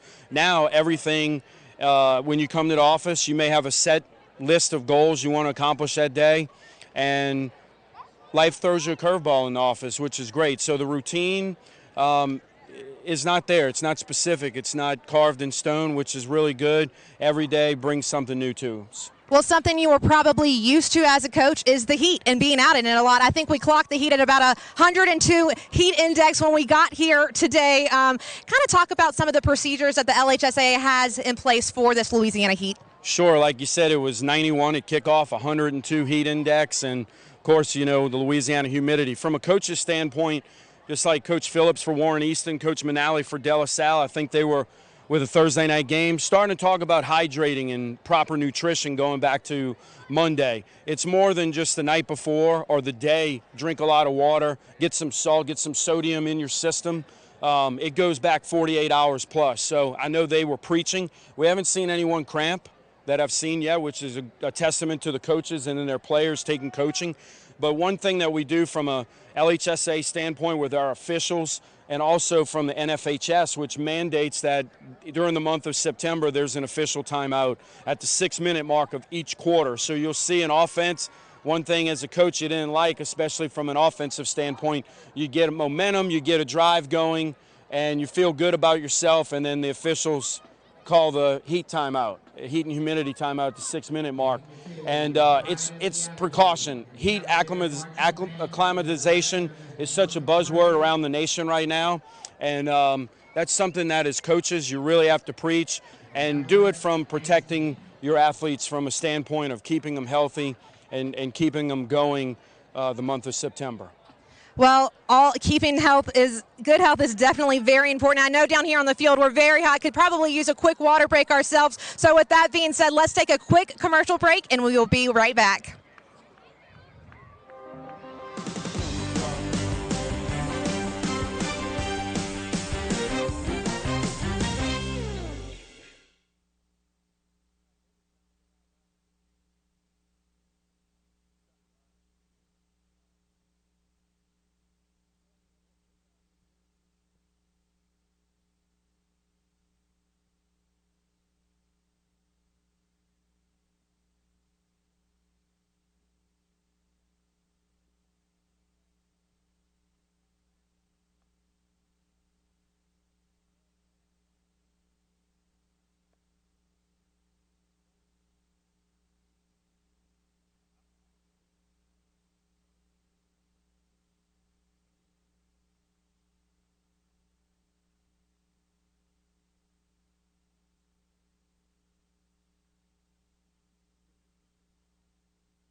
Okay, Eric, so the LHSAA just came out with the app. They've been working on it for a very long time. Everyone out there, go download the app. It is called LHSAA Live. You can download it on your Android and iOS devices. But look, this app is going to be so phenomenal. And you want to know why? Because everyone can get the latest news, scores, update. Talk about how beneficial this is going to be for fans, students, coaches, just all of the above. No problem.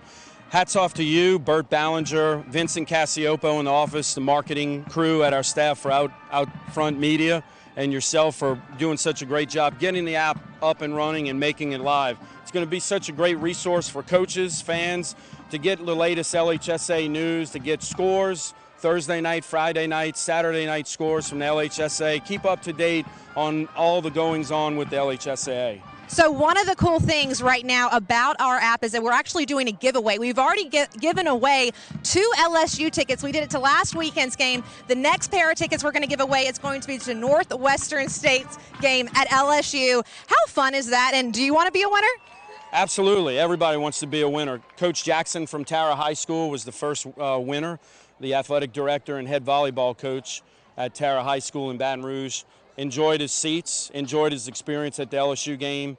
Great opportunity for you to get out there and see some great football, great FCS program in Northwestern State from Natchitoches. Go play the Tigers in Tiger Stadium. All right, well, we've got so many great athletes that come through our state. Go through all of our high schools. I think we were discussing it on the way over, about 60 former Louisiana high school athletes who are in the NFL. We've got some great athletes. We want to show you right now about what they have to say, what impact high school sports had on them. High school athletics are a great teacher of many things. Some of the fondest memories I had of playing football were in high school. I knew what I wanted to do just from playing high school sports. Getting to learn from great coaches and just learning the game of basketball, it had a huge impact on my life. What I loved most about it was the fact that it's opened doors for me. It's helped me play in college.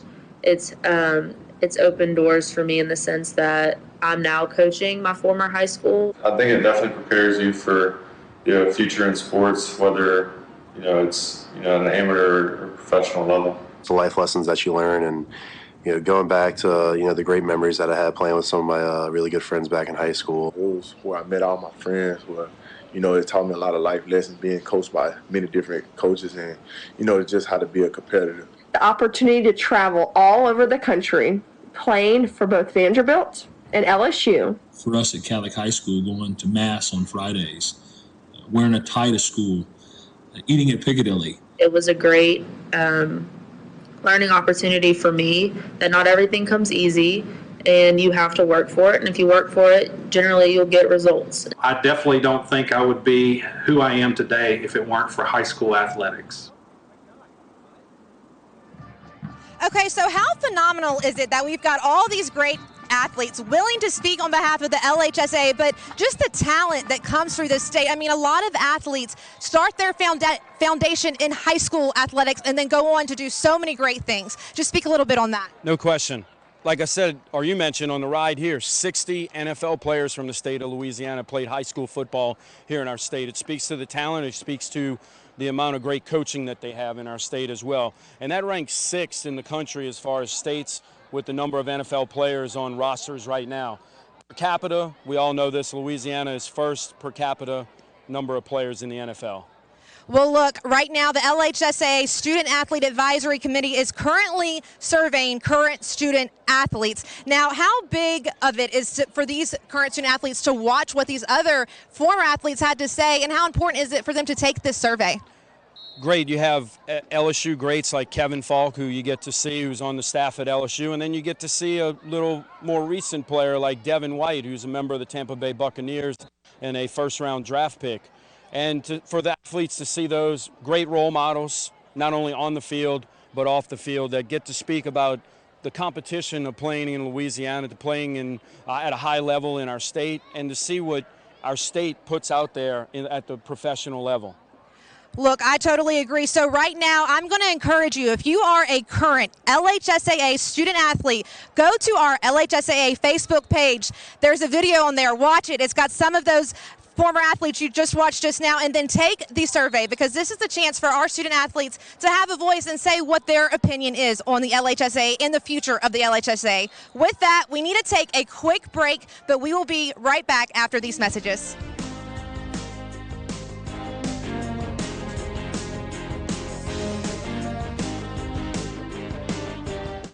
Around here, we like things local, very local. Get the home field advantage when buying or refinancing your home with the local mortgage lending experts. NOLA Lending Group, a division of Fidelity Bank. NOLA Lending, now the proud mortgage lender of your New Orleans Saints. 42 years in a row. Ford F-150, #1 seller in America. What about in the USA? Let's see, what about in the world? Who sells more trucks than Ford? Nobody. It's because the Lamarck team is the real team. All that makes it happen is one goal. Everybody having a great experience at Lamarck Ford. We became #1 for a reason, because we're good. And we need to prove it every day, every deal, all the time. Tell me about it. The kids need braces, I need a root canal, and Dad's old dentures are broken. That means 3 dental appointments all across town. Bobby, there? Mom, you need to call Louisiana Dental Center. They see kids and adults and have specialists at every location. They even have Friday and Saturday appointments. That's great. I'll call him now. But who's going to do the dishes? Yeah, I know, me and my big mouth. For more than half a century, Gills Bar has offered services, solutions, and support for businesses and associations looking for happier constituents and healthier bottom lines. To learn more on how Gills Bar can help your business, visit gillsbar.com. Your home for the best in coverage of pro, college, and prep sports in the New Orleans area is CrescentCitySports.com. Whether it's news, opinions, live video webcasts of high school sports, or Louisiana's best prep football scoreboard, you can get it all at Crescent City Sports. The name may be new, but it's the same great coverage you've gotten for years from our team of New Orleans natives. Click it now and like us on social media at CrescentCitySports.com.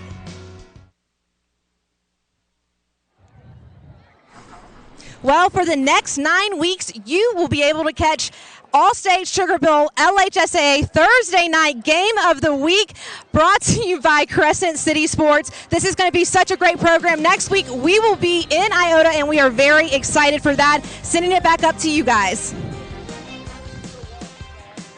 Really appreciate that. And Wade, let's talk about this first half. Dilla Salle with the lead, 14-6. And I think one of the most surprising things is we haven't seen Montrell Johnson. He got hurt, 2 carries, 2 yards, laid a shoulder into somebody, and we think he's out for the game. Well, he's ducking his shoulder, protecting the football, doing things that good running backs do, and he took a pop on it, and I'm sure they're going to assess it after the football game with their medical staff and find out exactly what's wrong. But tonight, he's done. He's done tonight, so bringing in freshman running back. Yeah, because Byron Phillips, the same injury, laying the shoulder into somebody at the Ponchatoula Jamboree last week. He's gone for most of the season, hopes to be back in time for the playoffs. He was the number 2 back, so now you've got Patrick Martin, and after that, he may be going to the freshman roster, or may be going to the defense to pull somebody in to support his running backs. Well, you heard Ryan Manali talk as he was heading into the locker room about guys stepping up and having to play now because they're so injured, and they just lost another running back tonight. I think P.J. Martin's going to be fine. P.J. Martin really showed a lot of grit in the first half coming out there, doing the things he had to do, and this is only going to lead him into further carries down the line the rest of the season. This is going to give him those things he's going to need to get ready to go. On Ashad Clayton and Warren Easton's side of the ball, it took Ashad a long time before they even let him run the ball. They're trying to get him up to game speed. His first 3 carries, he lost 2 yards. Then on his next 2, he gained 48, so only 5 carries in the first half. You think we'll see him a little bit more in the second half? I think we will, but you also saw a couple of explosive runs right there. He reversed his field a couple of times, and he made a bounce to the outside and exploded down the boundary. So he has it. You'll see more of him in the second half. Let's take a look at the highlights of the first half, and you'll see some things right here in the very first play from scrimmage. Milford. Yeah, he's a first-year starting sophomore quarterback, and he'll throw it long, and all of a sudden, touchdown. Dilla Salle on the board, 70 yards and a score. Right there, right. We got a muff punt with a great hit right there. and it's recovered for a big Dilla Salle possession right there. Another miscue and another fumble. Dilla Salle Cavaliers with it, and then there's Tatchik, there's P.J. Martin, and he'll toss it, release it to Nixon Bernard, and Bernard has the touchdown. Both extra points were made, and then finally Easton gets on the board before the half, and it is Jacol Winder, and they missed the two-point conversion. So 14-6 is where we stand. Let's take a look at the statistics of the first half. Well, look at the passing yardage right there. Okay, you got an 82 to 20-yard passing difference. I mean, okay, let's just take a look at the 20-yard passing. Last year, that would have been you would have been pulling your hair out. What is going on? Well, they're trying to get a new quarterback that they brought over from defense. You've talked about it earlier tonight, and you can see it in the passing yardage. Look at the total third down conversion rate for both teams. That is the one that steps out at you right there. Big goose egg for both. Can't convert on third down. It's going to be interesting the second half to see what they do to change that, and that's going to be important going forward in the second half. And remember, the Cavaliers had 70 yards on the first passing play, so that's 70 of the 82 right there. So they're struggling again with a sophomore, inexperienced quarterback, Cole Milford, coming in. They expected Fisher Rojas to be the quarterback. Fisher is out for the year. So, hey, man, these teams making do through injuries. But we have a second half of football coming up from Tad Gormley, Dilla Salle, and Warren Easton when we come back.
High school football from Crescent City Sports on Cox Sports Television is brought to you by the All-State Sugar Bowl, sponsor of all LHSAA championship events, and by the all-new Lamarck Lincoln, now open in Kenner.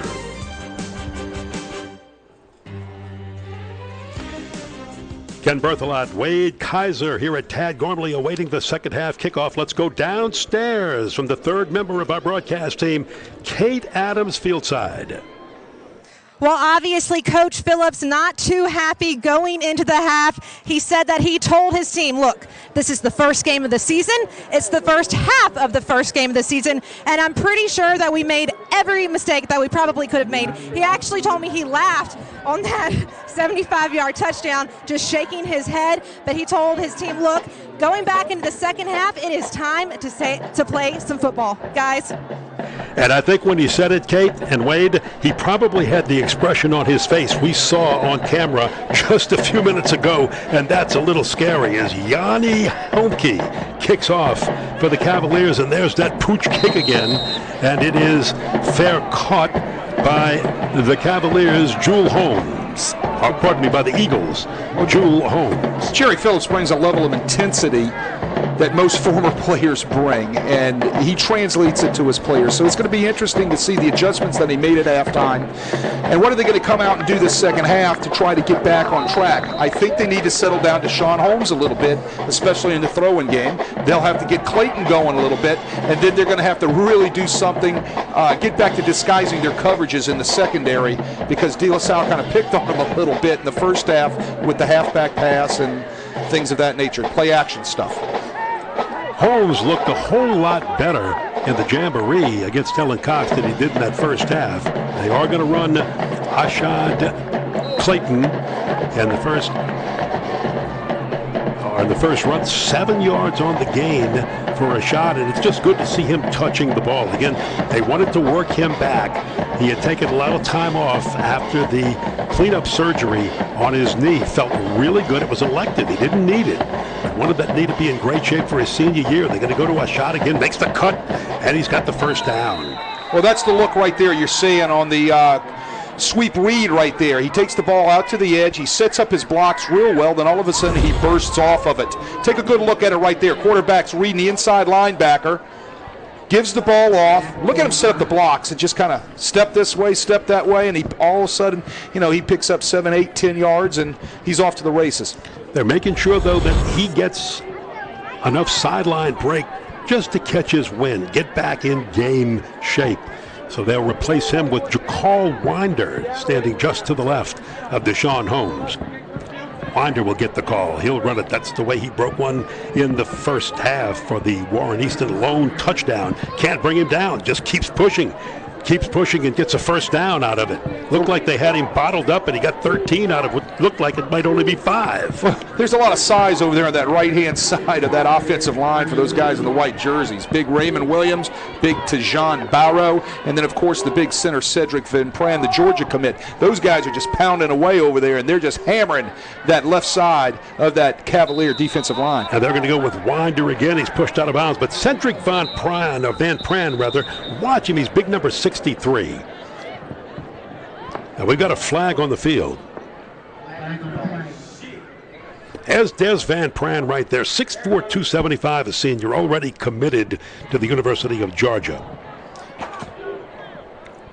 And he is just huge, but he's a very smart lineman, rated number 3 in the country as a center, and is very excited when he committed to Georgia because they have 2 other offensive linemen rated as the number 3 linemen of the country at their offensive line positions, and he sees a pretty good push coming in. The thing that might throw a little monkey wrench into everything is that he and Ashad Clayton want to play together. They have been friends on the playgrounds since 6 years old.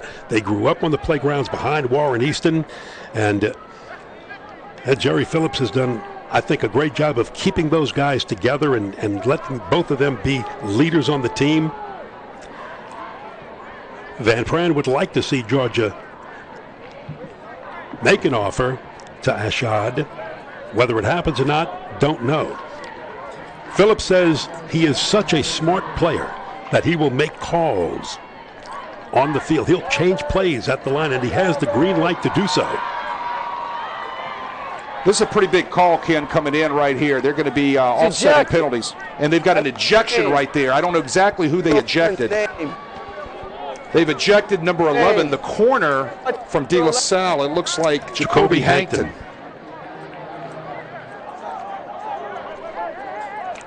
It was a dead ball penalty and maybe a live ball penalty, and that was the walk-off was the live ball penalty. The dead ball penalty was the ejection. So all I'm thinking is, without hearing the official and getting the explanation, my thoughts are that there was a fist thrown, a punch thrown, something of that nature, and that's the reason why they're ejecting Jacoby Hankton, 5'9", 155-pound senior corner.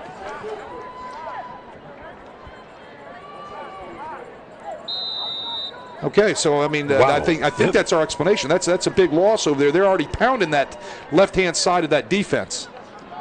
Now they're one Winder to the near side. He'll cut it in, fights his way. Looked like he'd be stopped for a loss. Fights his way Up to the 30. Let's look back at that play. Look at the top of your screen right here. Boom! There it is right there. Yep. That's exactly what I thought. There it is again. Punch. There it is another again. punch. He threw 3. Okay, well, when you throw 3, you're gone. That's you it. throw 1, you're gone. And there's the explanation right there. No more talking about it. Yeah. He needs to sit down. And he is sitting down. 1, you got a shot with just a penalty. 2 and 3 is going to get you kicked. 3rd down for the Eagles to move the chains. Holmes escapes. And now he's going to throw long. Has a man open for just a second. Overthrew him. Almost intercepted. Right out the hands. Deshaun Holmes tries to run RPO right there. He was looking for the wide receiver backside off of the read. He pulls the ball, disconnects it, doesn't get rid of the ball when he's supposed to. A little pressure is applied to him, and then he makes a vital mistake. Gary Thomas almost picked it off. Right, so Gary, close. He throws it up in the air, and Gary Thomas almost picks it off. Here's the RPO. There's the read. He should have thrown it right there. He doesn't throw it. What does he do? He starts scrambling around, and he makes a vital mistake. Just throws it up in the air. Young quarterbacks right there, throw the ball away or just take the sack, because this should have been a pick for the Cavaliers by number 33, Gary Thomas. Yeah, Gary Thomas would like to have that one back. He'd like to wrap his hands around that one more time.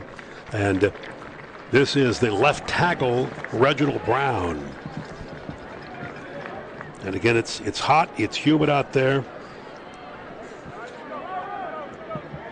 But he's one of the new players because the left tackle was graduated last year. One of the new players filling in on that big offensive line that has Reginald Brown, Nasir Wilson at left guard, Cedric Van Pran at center, DeJohn Barrow at the right guard, and at the right tackle, Raymond Williams. And both Barrow and Williams are new on the offensive line for the Eagles this year. That was almost a crucial mistake by the Eagles right there, just throwing the ball up in the air. Deshaun Holmes just can't do that. That should have been picked. And like you said, Gary Thomas is going to be dreaming about that tonight. Like, can I please have that back? Yeah, Kyron Miskell, a big 6'1" junior, will replace him on the offensive line. That brings up 4th down for the Eagles. They're going to go for it. Holmes, no rush at all. Now he's being chased. A release, and it's incomplete. And a man got it close, but just couldn't connect with All Red Luke. Jamarian Peterson again applying the pressure right there to Deshaun Holmes, chasing him down, trying to run him down, and he just throws the ball out there. Great job by number 7, Jamarian Peterson. Cavaliers take over on downs when we come back. Riverlands Insurance Services, a team of professional agents serving Southeast Louisiana for over 40 years, focused on planning, implementing quality with personalized insurance. The strength of our company is our core of over 90 professionals specializing in the everyday needs of family to the complex world of business and risk management. Cost-effective insurance planning is how we help our families and our businesses every day. We don't wait for a disaster, we prepare for them. Count on Riverlands Insurance Services. Around here, we like things local, very local. Get the home field advantage when buying or refinancing your home with the local mortgage lending experts. NOLA Lending Group, a division of Fidelity Bank. NOLA Lending, a proud mortgage lender of your New Orleans Saints. For more than half a century, Gills Bar has offered services, solutions, and support for businesses and associations looking for happier constituents and healthier bottom lines. To learn more on how Gills Bar can help your business, visit gillsbar.com. Ryan Manali. Can a head coach be faced with any more injury to his starters than Ryan Manali? Look at Cole Milford. Wide open, everybody out. The sophomore back will make it to the end zone. He does. Cole Milford, 70 yards for a touchdown. He threw one for 70 to start the game, and he runs one for 70 to start the second half. I told you halftime, and we were on the air when we spoke, said one of the evils of running zero coverage or man coverage all over the field is there's nobody in the center of the deep when something pops. This popped. Zone read, he disconnects, nobody there, no sweeping linebacker. He He's off into the secondary. Nobody can run down for 6 points. What a good fake. It looked like he put the ball right in his running back gut, and everyone bit on it, and was off to the races around the end. Extra point is good. Cole Milford, coming of age, showed a lot of poise in the Jamboree last week, and I'll tell you, for a first-time starter who's got a feeling for the injured Fisher Rojas, they thought would be the senior leader and starter. Wow. Let's take a look back at 2017 when this Dilla Salle Cavaliers team pulled off a lot of big plays.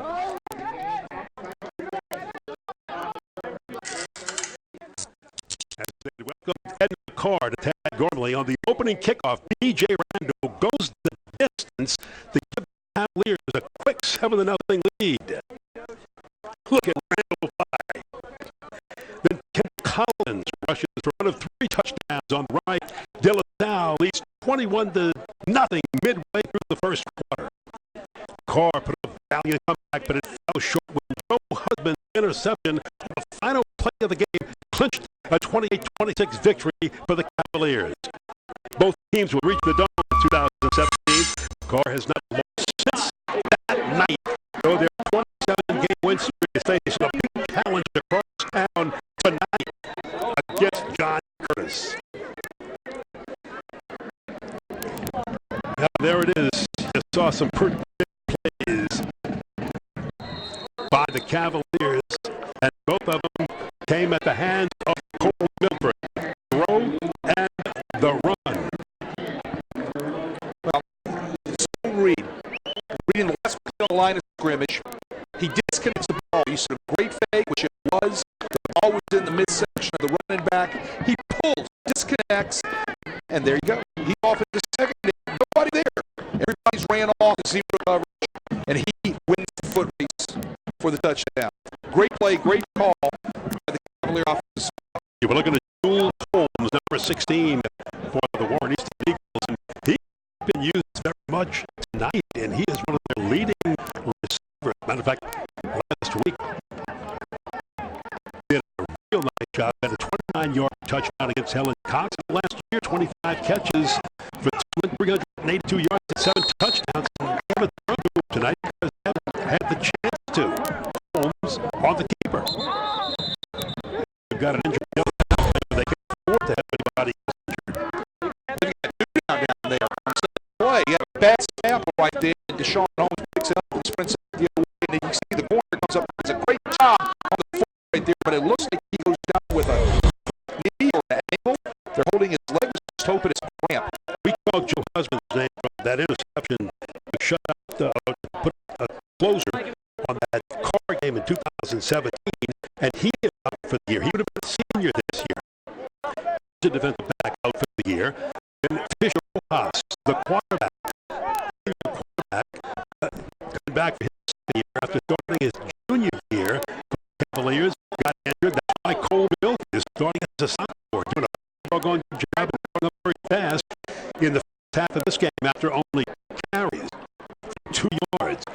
The great running back, Montreal Johnson for the Cavaliers, a junior, is out at least for the rest of this game. We don't know anything further than that. And Byron Phillips, the backup, or the number 2 running back, he got injured last week. So you got Patrick Martin, P.J. Martin. He's the only runner left. You have to go to the 8th grade roster to put somebody else out. On the Sugar Bowl scoreboard, we mentioned that Curtis Carr game. We'll take a look at this one. In the 3rd quarter, John Curtis leading Edna Carr 20-14. Wow, what a big ball game that is over on the West Bank at Permian Stadium. Well, I think we've got a couple of guys down there for Dilla Salle, Ken, that have cramps, so that's good to know. It's nothing further than that. So they're going to have to get some electrolytes into those guys, and they're cramping up. I know we talked about it at halftime about making sure everybody stays heat protected, things of that nature, and we haven't had any cramps in the first half. All of a sudden, 2 of them pop up right here on one play for the Cavaliers. It's a good look at right there. Gets in his calf. He's coming back. Yes. back and to there we go. There's another one. Going back to the score, too. Ed Nakar with the 27-game win streak on the line. I mean, those are two great football teams tonight over at Berman Stadium, just like we've got going on here at Tad normally. I mean, great games going off first week.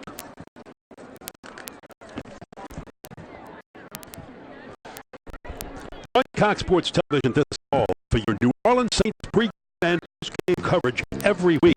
Tune in Monday as we kick off the season with Saints Game Day at 4:30 p.m. Saints live after the game as the Saints host Houston Texans at the Mercedes-Benz Superdome. CST is your leader. South South Sports. Heck of a game Monday night. Looking forward to that one. Yes, it will be. It's Louisiana versus Texas weekend. Yeah, it is. Including the big run Saturday and a couple of big games going on around the state and around the South. But we had that time a man open and just couldn't reach out to Casey Kane, who reached out, couldn't pull it in. They run the RPO right there perfectly. Deshaun Holmes gets the read on the slant. They have leverage on the inside defender from the wide receiver, and he puts the ball in on money. He just couldn't get caught by Casey Kane. Put up third down for the Easton Eagles. Third 10. You said one of the big things to do, I think, the Warren Easton coaching staff and Monkey Lake, the offensive coordinator, is just to settle Deshaun Holmes down. Let him be comfortable at that quarterback slot.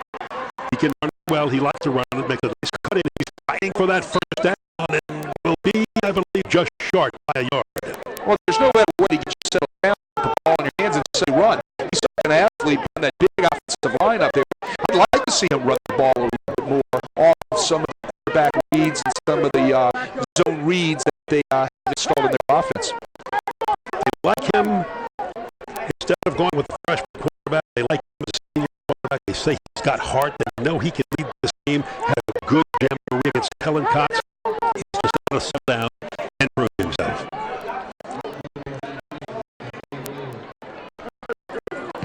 Jerry Johnson, fair catch off floor. And made by Jerron Gilmore. 26-yard punt for Warren Easton. And the Cavaliers, as explosive as they have been at times, have the football at a 21-6 lead.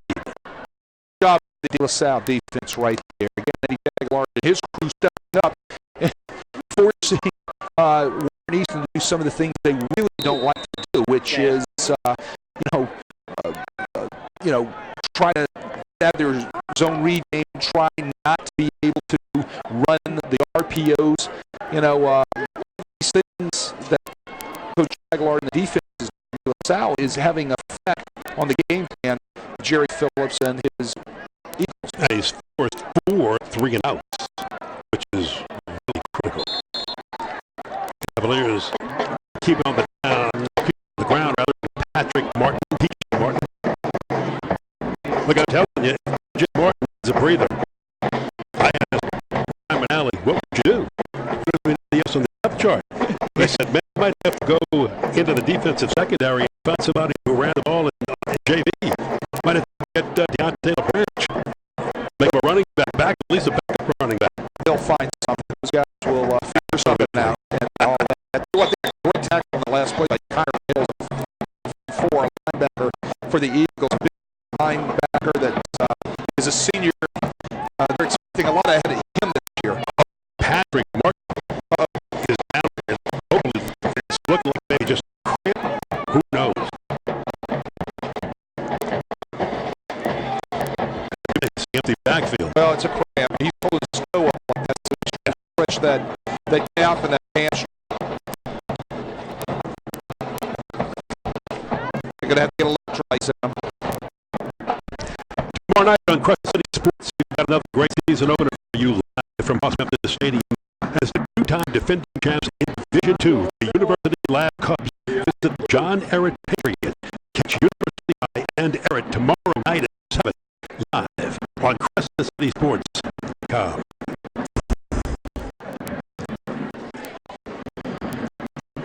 Well, I'd like to in our press up here. I'd like to know what the heat index is now with 7:19 in the third quarter. I know we reported at the beginning of the game it was 101 degrees down the turf.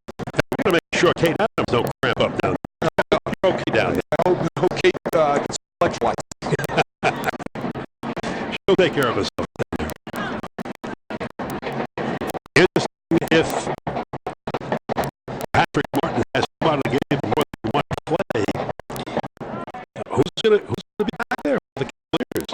We're going to find out real quick. He hasn't come out for one. Let's see the number here. Looks like number 6. That is a Kenneth Vaughn. DB listed in ninth grader. He's a freshman.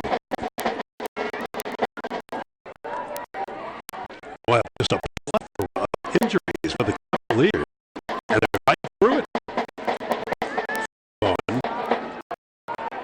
And Milford gets hit as he throws really hard by the sideline. He pops up quickly in his way. He's got some moxie. I've seen him take a couple of hits tonight. Look at the hit right here. Getting off the play action, he spins to the sideline. He's going to make it quicker. Oh, let's have his hands. He's going to get rid of the ball a little bit quicker. Didn't notice, I guess, because of sweat in his hands. He loses the grip on the ball, and the ball kind of bobbles on his hands, and he still tries to throw the ball away. You couldn't see that from the naked eye. We get to see on the CST playback here. Milford this time does hand up the ball. What I like about Milford and what the coaches like about Milford is that brings up his leadership of the team. He said, look, man, I don't quit my simply anything. I'm here. People expect us to be in the dome. They expect championships. And hey, just let them know, no matter who's quarterback, we're coming. Dilla Salle coming. Coach, that's the way I think you want your players to feel out there. But from you have confidence in yourself. He's an athlete, he's a competitor, and that's what you want to see out of your athletes. I don't care whether you're playing football or you're running cross country. You want to see your kids compete at what they're doing. And they bring a level of competition to everything that they do. Those are the things coaches love to see. You can be chef or tiddlywinks. You want to compete. Red Luke picks it up off the ground, trying to make something happen for Warren Easton to get a pretty good turn up to near the 6-yard line, a 16-yard return. And we will take a hydration break with the two teams as we are midway through the third quarter with the Cavaliers leading 21-6. The Ronnie Lamar used car superstore. When you walk in it, you say, wow. For your lifestyle, budget money. It's not Wall Street money. It's Mill Street money. Africa, Louisiana, where I grew up as a kid. Ladies and gentlemen, walk up with a complex, something called wheel alignment, struts, shifts in your transmission. You want to get you in and out as quick as possible. You love the experience.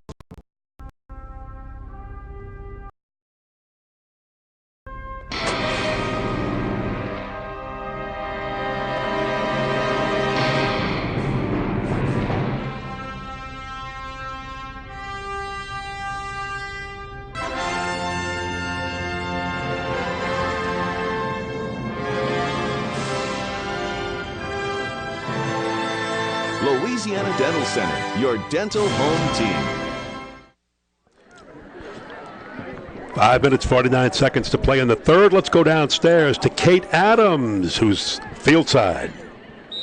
Well, the coaches over here on the Cavaliers staff preaching to their players, make sure you hydrate, make sure you hydrate. Actually, there was 3 players on the defensive side of the ball who were cramping up earlier, and I asked the athletic trainers, what is that drink that you're mixing up for these guys? They've got a concoction of pickle juice and Pedialyte. They says it helps with the potassium and helps stop that muscle cramping. Never heard of that drink, but hopefully it works. I bet it doesn't taste very good. Back to you guys. Thank you, Kate. The secret elixir right there. Yeah. It's secret. But I tell you what, hey, Warren Easton just missed a huge shot down the field. After forcing a fifth third and out on the Dilla Salle offense. They had all-red Luke wide open, and Deshaun Holmes, again, inexperienced at quarterback, even though he's a senior, converted there from the safety position, just couldn't hit him. Let's see if they run the same play or go back to it because he was so wide open. Holmes creates a little room with a nice move, and he's brought down on an ankle tackle. And, man, that might have been a big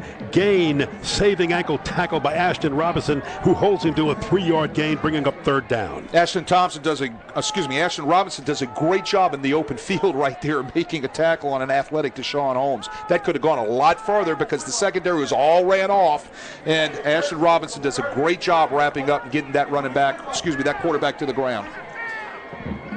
Third down. Warren Easton has to find a way to create some time by moving the chains, and Holmes is going to run for the first down himself. Now, good decision making that time. No one was open. Good coverage by the Cavalier backfield, and that is the first third down conversion by either team in this game, coming with just under 5 minutes to play in the third quarter. Ken, look at the great protection right there by the offensive line. Now, those are some big boys they got to try to get through up there, but they're doing a great job keeping the pressure off of Deshaun Holmes. If there was ever a first down needed by the Warren Easton Eagles, that was it. Holmes will dump it off, and now he's got a shot. Clayton off to the races.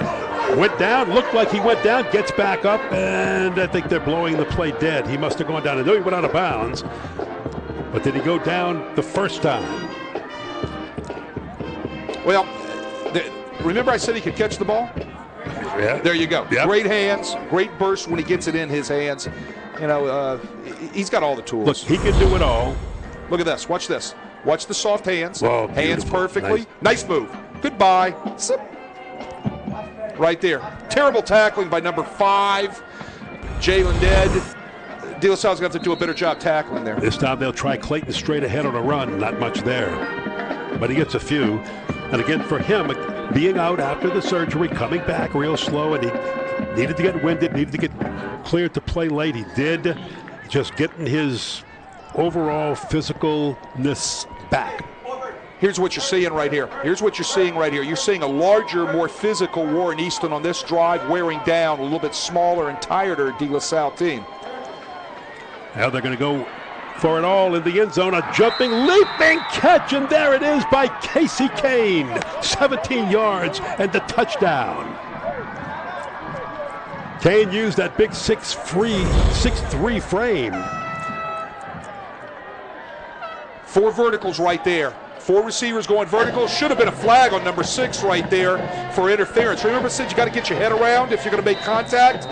Right there, that's called face guard, not allowed in the Federation. All right, so that right there should have been a flag. No flag thrown, but they outleap Roderick Williams, the defensive back. Yeah, they outleap him right there with a great pass for the touchdown.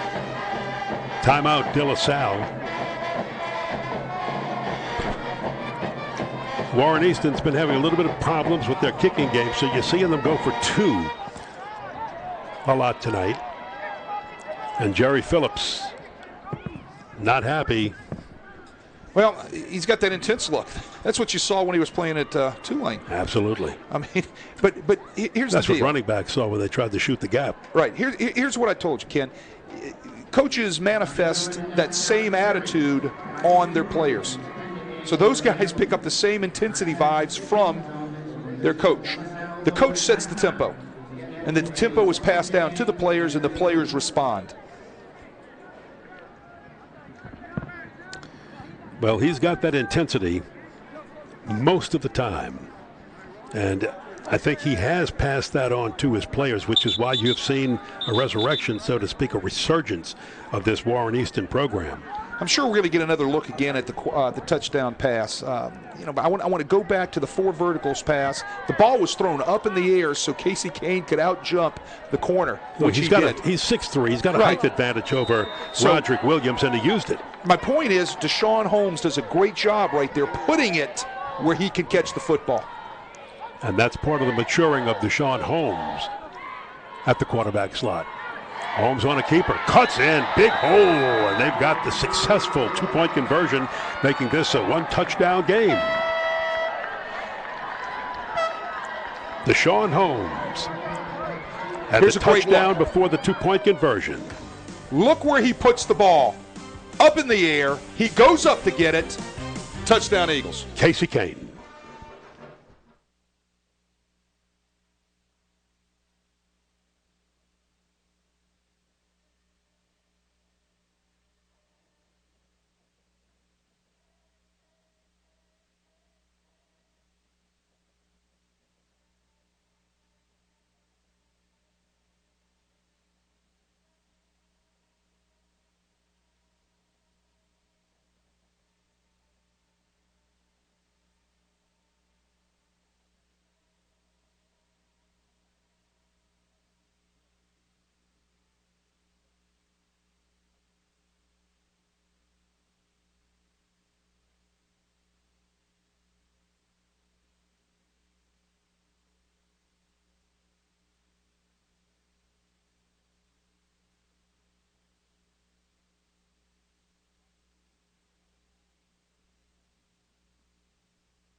Now there he is, Deshaun Holmes, number 3, converted safety to quarterback, and learning as he goes because a lot rests on his shoulders this year for the Warren Easton Eagles.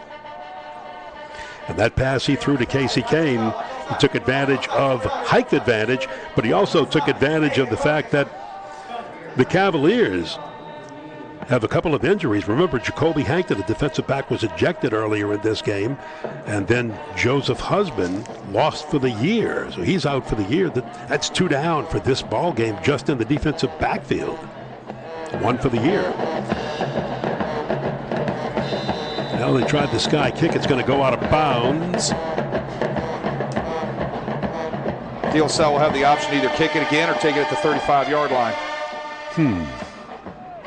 I think he takes it at the 35. Is that what you think? Is that what you do? In the heat, I'd make him run. Make him run it again, huh? Absolutely. Oh, you're brutal, man. You're brutal. Wait a minute. You taught me that. 2 years ago, you said, first lesson, make him run. Make him run. If it's in the heat, make him run. The coach. I'm going to be honest. 5 yards, and we will re-kick. Oh, look at it. They're going to make him run it again. I think that's a good choice. And anything you can do on a hot, humid evening to take that half step or full step away from the opponent will work to your advantage as that clock continues to tick down. We have 4:06 to play in the third, and this game is close once again. Well, we also have to remember on the 2 previous kickoffs, Dilla Salle had the opportunity and almost popped that kickoff. There were those 2 kickoff returns on the Warren Easton coverage. So making them kick again is not only smart from the Heat standpoint, but it's also smart from the special team standpoint that you have the possibility to have your unit pop one. So I like the decision. And remember, this Warren Easton kickoff team gave up an 82-yard touchdown return last week in the Jamboree to Helen Cox. So now you got him kicking a few yards back. And we'll do it again. Oh, this one gets behind everybody. Warren. That's not going to work. Did his knee go down? No, it didn't. Well, then you get great coverage right there, but first of all, you got to catch the ball. Got to catch it. And look, I'm not laughing. I'm laughing with everybody from the standpoint that isn't what you can do. You make a great coaching decision. Yes. And then you got to catch the ball. And now Dilla Salle's looking at what, 90 yards here, 93 yards. Logic and conditional wisdom says that you would have probably got this ball at midfield, maybe at their 40-yard line. Instead, you're sitting way back and now cannot afford to make a mistake. Correct. This is Dilla Salle's 3rd start on their 10-yard line or less. Look at Cole Milford right there. Look at those numbers. Nice night for that young quarterback, sophomore quarterback. Look, if you talk to him, he'll say, I'm expecting some growing pains, and there have been some tonight, and there are things he'll do different and things he'll learn from. But overall, for a sophomore quarterback starting his first game when he wasn't expected to start this year, it was supposed to be all Fisher Rojas, he has played one whale of a game for the Cavaliers.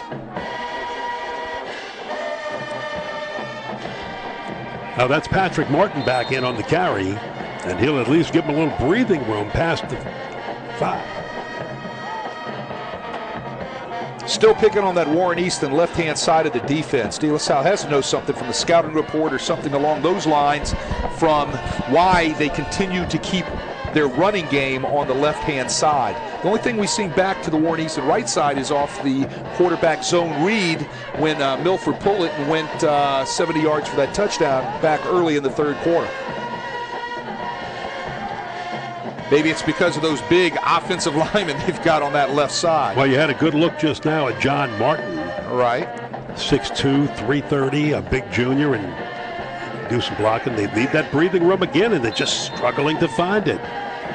Gained 1 after losing 1, so we're back to the original line of scrimmage and facing 3rd down 10 for the Cavaliers. Warren Easton doing a great job that time getting off of the base blocks and the reach blocks by Dilla Salle's offensive line, shedding the blocks and shutting those running angles down and those running holes down for P.J. Martin. And if you're watching this game or tuning in late and going, P.J. Martin, where's Montrell Johnson, the great junior? He was injured on the first series, shoulder out at least for tonight. Don't know anything further than that. Had 2 carries, 2 yards, lowered his shoulder, and was out of the game. Standing on the sideline. We got a timeout on the field. Looks like Dilla Salle had some confusion on what the play call was. Ryan Manally's going to have a coaching opportunity with this quarterback.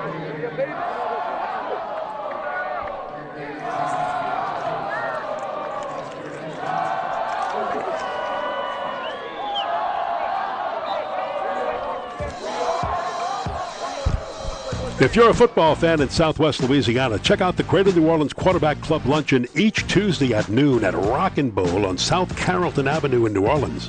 Hear from great speakers each week on pro, college, and prep football. That's the Greater New Orleans Quarterback Club Luncheons Tuesday at noon at Rockin' Bowl. Saints president Dennis Lauche is there this week.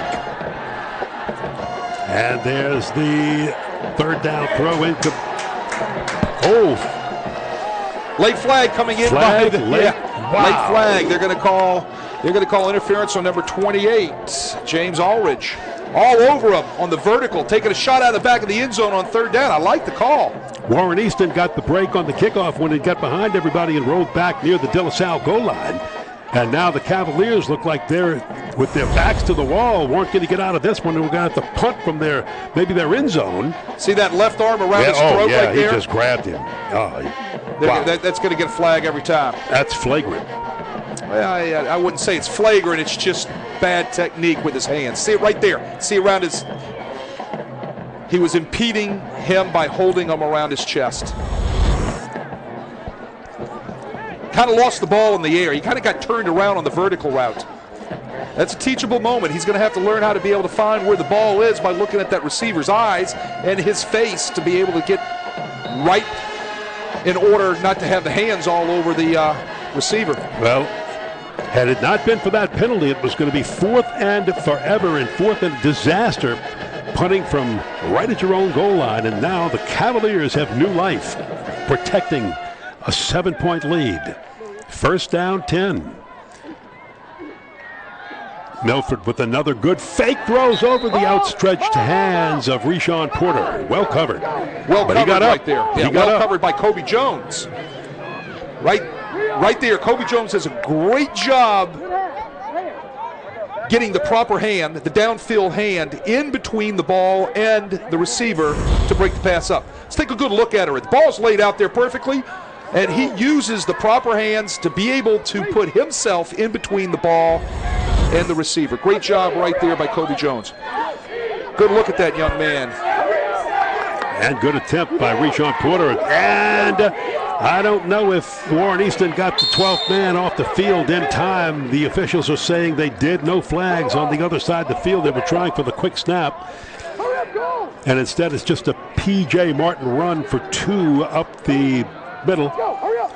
But they were trying to get a snap off as one of the offensive linemen Our defensive lineman, does he get off? It's going to be close. I don't think he did. He didn't get off. They just didn't catch it. Warren Easton got away with one right there. Yeah, they did. Milford in trouble. Protects the ball well and goes down at the 11-yard line. Rush was on that time, and Rennell Ruth, along with help. Rennell Ruth does a great job getting off of the protection right here. Take a look at him. You can see him right to the right of your screen. He comes free, right, bang, right there. Nice job wrapping up Cole Milford. I think he held onto the ball a little bit too long, Ken. He needed to get rid of that ball a little bit sooner. And that's part of just learning to time. play quarterback. Yep. Learning the timing. Needs to get rid of the ball a little bit sooner. Can't hold on to it. You know, you hear it all the time. They talk about it on Saturday, talk about it on Sunday, that internal clock. Well, his internal clock right now is a little slow. That will come with time. With a high snap, but no rush. Millette from his end zone can pull it down and get his foot into it. No fair catch called for that time by All Red Luke, and he creates a little excitement on the inside.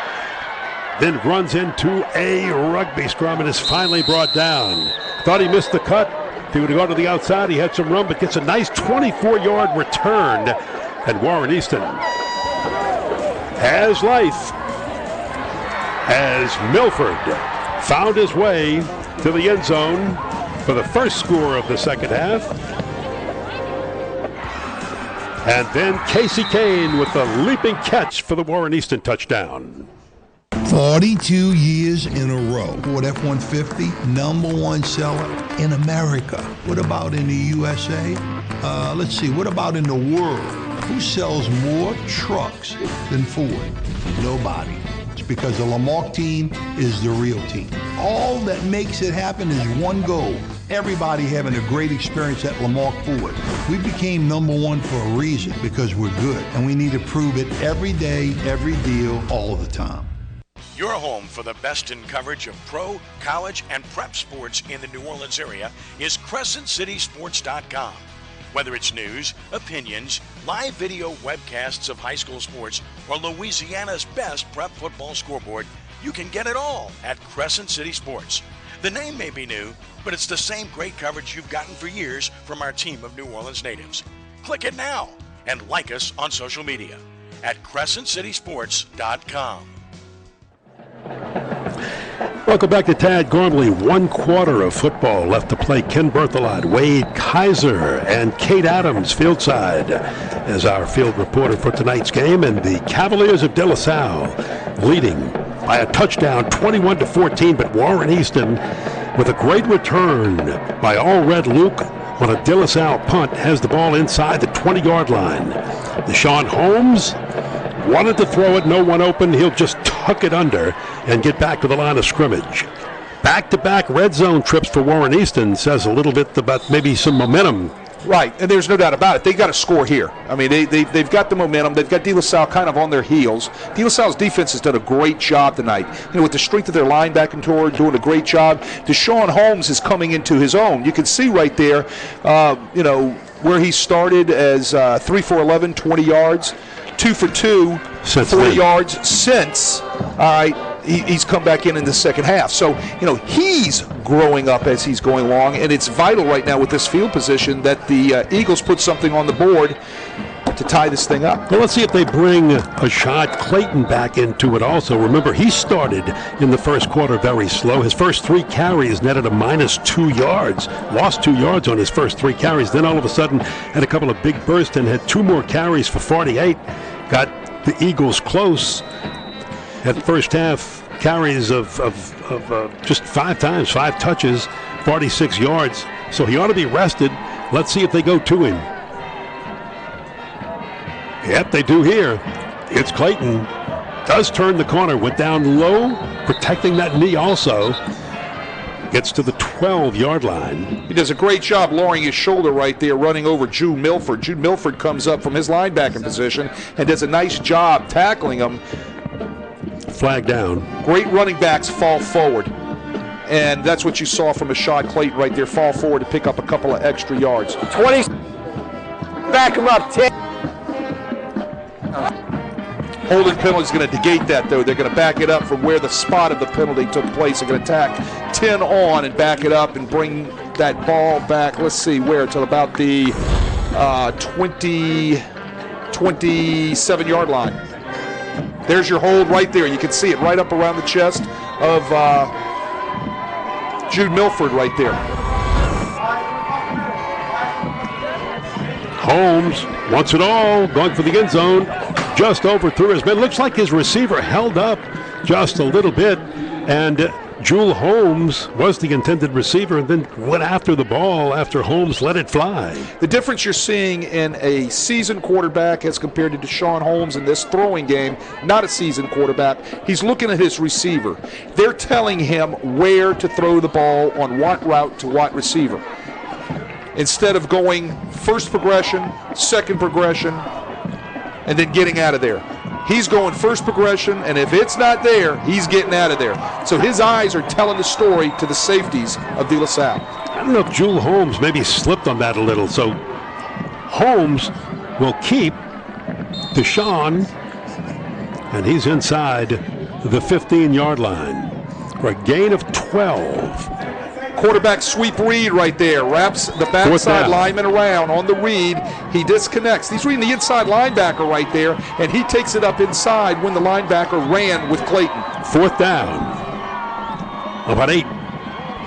Holmes on a keeper straight ahead. Deshaun Holmes, second effort, third effort. He pushes a pile with him inside the 5-yard line and gets the first down. It looked like the Cavaliers had him stopped 2 yards short of the marker. And that's just great second and third effort. You're looking at a tired Dilla Salle defense right now. Watch the missed tackles right here on the sweep read. 1, 2, 3, 4, 5. 5 missed tackles right there at the line of scrimmage. And Ashad Clayton is back in the game. Nowhere to go left side, and he is smothered. I think everybody knew when they put him back into the game, he was probably going to get the handoff this close to the goal, this close to the end zone. Variste Vincent, defensive back, number 34. Substitute, getting some playing time right there, comes up and makes a great tackle. With the injuries that they've been having, the cramps that they've been having, Mr. Vincent's going to get more playing time.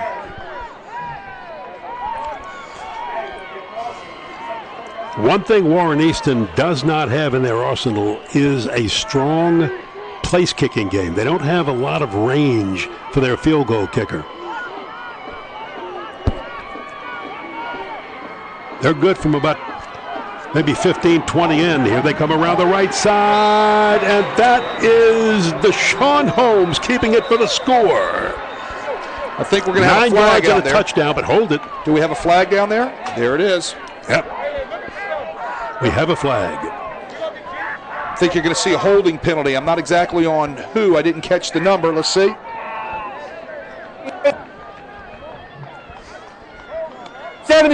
White. 74 White. Roderick Williams. Let's see if we can see it. Right there. Look at his right arm wrapped up around 47's chest for Dilla Salle. Yeah. 47, Ephraim Scott trying to fight to get off the ball. 74 has him hooked up around his collar with his right arm. That's going to be a hold every time. Williams is a senior. First-time starter this year. Oh, Holmes ducks under. Would have been a tackle. Tries the little push forward pass to Ashad Clayton. He dove for it. Did he get it? And it is, yes, they're saying he did. Making something happen right there, evading the rush. He had a lot of time back there. They've been giving him enough time. Look at him evade the rush right here. He's going to dunk the ball down. Let's see if it hit the ground first. Ooh, my goodness gracious. If this was the NFL or if this was Saturday NCAA, they're going to be running it back from 15 different angles and analyzing that for 20 minutes. They're bringing it back, and I think this is a fair call. Tell you what. I think this is the right call. It looked like it bounced. He trapped it and the bounced ball it to the ground. Yes. Correct. I agree with you 100%. So, hey, look at us. We make the call in just a couple of seconds. What takes them so long on Sunday? 3rd down. 3rd and goal. They've been moved back near their own 20-yard line. There's the toss. Oh, Alred Luke bobbles it, holds it, and goes down, and that'll bring up, and he looks like he might have turned an ankle or cramped up, one of the two. And he'll go down in the end zone while they look at him. Alred Luke got caught up between some defenders, and they're going to work that cramp out. That's how hot it is down there. Holmes throws the ball to the wrong side. He should have been lit up by number 12 right there from Dilla Salle. Dante LaBranch. Yeah, Dante LaBranch should have lit him up. All right, we got no light up. The ball gets caught. Great play, great concentration by the receiver right there. And, you know, Alred Luke does a great job keeping his concentration and making something happen. 4th and goal. 4th and goal. You've got to make something here. Remember, they may have to go for 2 if they score, depending on how he feels about his kicking game. Well, you know, talking to him this week and watching him practice, we know that they're struggling in the place kicking department. Yes. So I think he knows what he's going to do. At this stage of the game, right. Yes. Well, big play right here. This is one of the biggest plays of the game, right here. This is it for Warren Easton. They've got to push it across. Will he keep? Holmes tucks it under. He's going to keep it all the way. He's into the end zone. Touchdown, a 6-yard touchdown run for quarterback Deshaun Holmes. That's what he does well. He takes the ball, makes something happen with his feet, his athleticism. That's what they're going to figure out this week on their week off next week, what they're going to have to do moving forward with Deshaun Holmes as quarterback. They're going to have to design some things where he can do that right there, because that's going to be the answer to their offense, along with, of course, put the ball in Clayton's hands.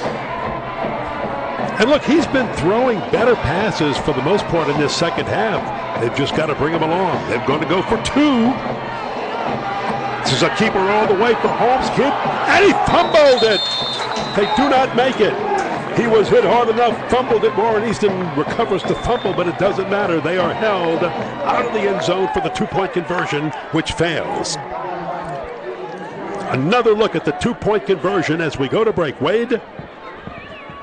Take a look at this right here. Here comes the quarterback sweep. Ducks his shoulders, gets in here. Ball pops out. Great stick by the Dilla Salle defense. Ashton Robinson. Tell me about it. The kids need braces, I need a root canal, and Dad's old dentures are broken. That means 3 dental appointments all across town. Bobby Abear? Mom, you need to call Louisiana Dental Center. They see kids and adults and have specialists at every location. They even have Friday and Saturday appointments. That's great. I'll call him now. But who's going to do the dishes? Yeah, I know. Me and my big mouth.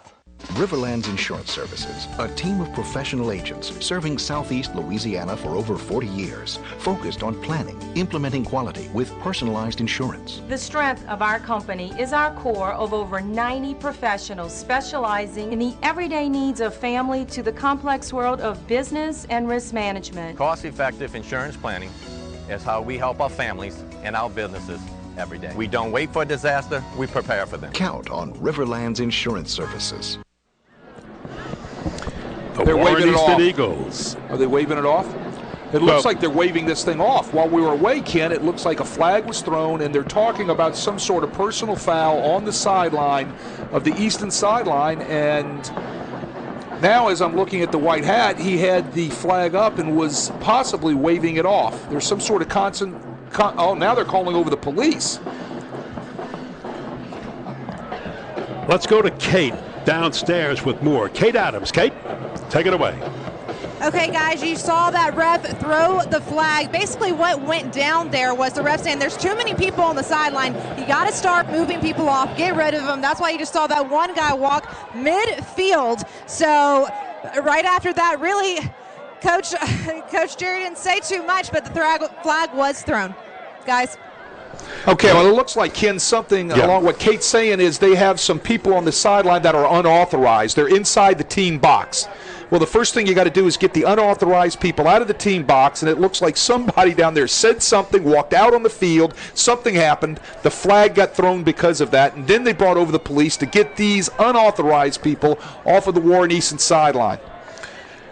Well, I think they're doing that, and they do have a couple of officers down there from NOPD now to make sure that I think any unauthorized people would stay off the field or stay out of that box. I don't think anybody came on the field, but not sure. Well, here's the problem. Jerry Phillips doesn't need to worry about that. No, you're right. That's it. So they did throw the flag. They are going to back the ball up. All right. All right. So there's the foul. It's going to be marked back to the 25 on the kickoff. But here's the bottom line. Jerry Phillips is in the middle of a tight game. He's down by 1 point, and he's got to be concerned by people that shouldn't be on his boundary? No. He's got to get his administration on that. His administration's got to take care of that and get those people off because it just cost him a 15-yard penalty. Well, Jerry Phillips was just having an argument with somebody on the chain gang wearing a Dilla Salle shirt. So I don't know if that's a Dilla Salle personnel. It had to be somebody just wearing the shirt, but he was unhappy with something there. It is Dilla Salle's home game. They are responsible for the chain gang. Yes, they are. But Warren Easton also gets the opportunity, according to Federation rules, to put one of their affiliates on the chain gang with the Dilla Salle crew that's running the chain gang. That's the way it works. You get to put one of your guys on there if you're the visitor. Well, they're still sorting this out. Well, players are ready to play. Cavalier coaches on this side. Now Ryan Manali's going to walk out. He wants an explanation. Here's my issue with all of this, Ken. This is an adult thing. This isn't a kid thing. There shouldn't be any conversation going on between guys on the boundary that are adults that are holding sticks. They've got a job to do. Coaches have a job to do. Guys that are unauthorized shouldn't be there. They shouldn't be out on the field. They should be removed. It's a kid's game. Let's the kids play. Let the coaches coach. Let the guys that are holding the sticks do their job. That guy just needs to be quiet. Yeah, you're right. And in the meantime, if there's anybody at Warren Easton who is a soccer player, call Coach Phillips on Monday. Or maybe tomorrow. They've got a hole, and Ned goes through it before finally being brought down to the 45-yard line. A 26-yard return needed for the Cavaliers by Jalen Ned on the return team. Let's go back to that two-point conversion. Here's a good look at it. They're going to directly snap the ball right there. And it's a quarterback sweep. And look at the strip right there and the hit put on Holmes by Ashton Robinson. 5'11", 225-pound senior. He did it. Whoa, there it is right there. He's the strength of that linebacking core, Dilla Salle. That's one of the strengths of their Eddie Jaguar's defense this year is that linebacking core. Coached by a protege that was on my staff at one time, Dan Devon. There you go. There we go. Another coach from the Wade Kaiser tree. Well, I don't know if there's a tree. There might be like a little shrub or something. There's a shrub out there. No, but I had the opportunity at a lot of places to talk to, coach with a lot of great young coaches, and Dan Devon is one of those guys. Cavalier ball, third start in Warren Easton territory in this game, and they hold a 1-point, 21-20 lead after the failed two-point conversion. And this is just a handoff to Reshawn Porter. And Porter will go around the left end, so you've got a wide receiver going to line up in the backfield. A 12-yard gain, that'll move the chains. First down for the Cavaliers. And again, Montrell Johnson hurt at least for tonight. Byron Phillips, the number 2 back, he's out for the season. Patrick Martin was injured. All right, well, Ken, there's your answer. Who do they put at running back if they don't have any more running backs? What do? They find a talented wide receiver, hand him the ball, and say, run. And look, at the Cavalier offense, that's not too much different than what they do with short passes, screen passes, flanker screens, and the like. They just get the ball in their hands and let them run. They're just giving it to them early in the backfield now. Cavaliers have new life and another first down. They're going to put it in Reshawn Porter's hands again. He's a senior. You've got movement on that right side of that Dilla Salle line.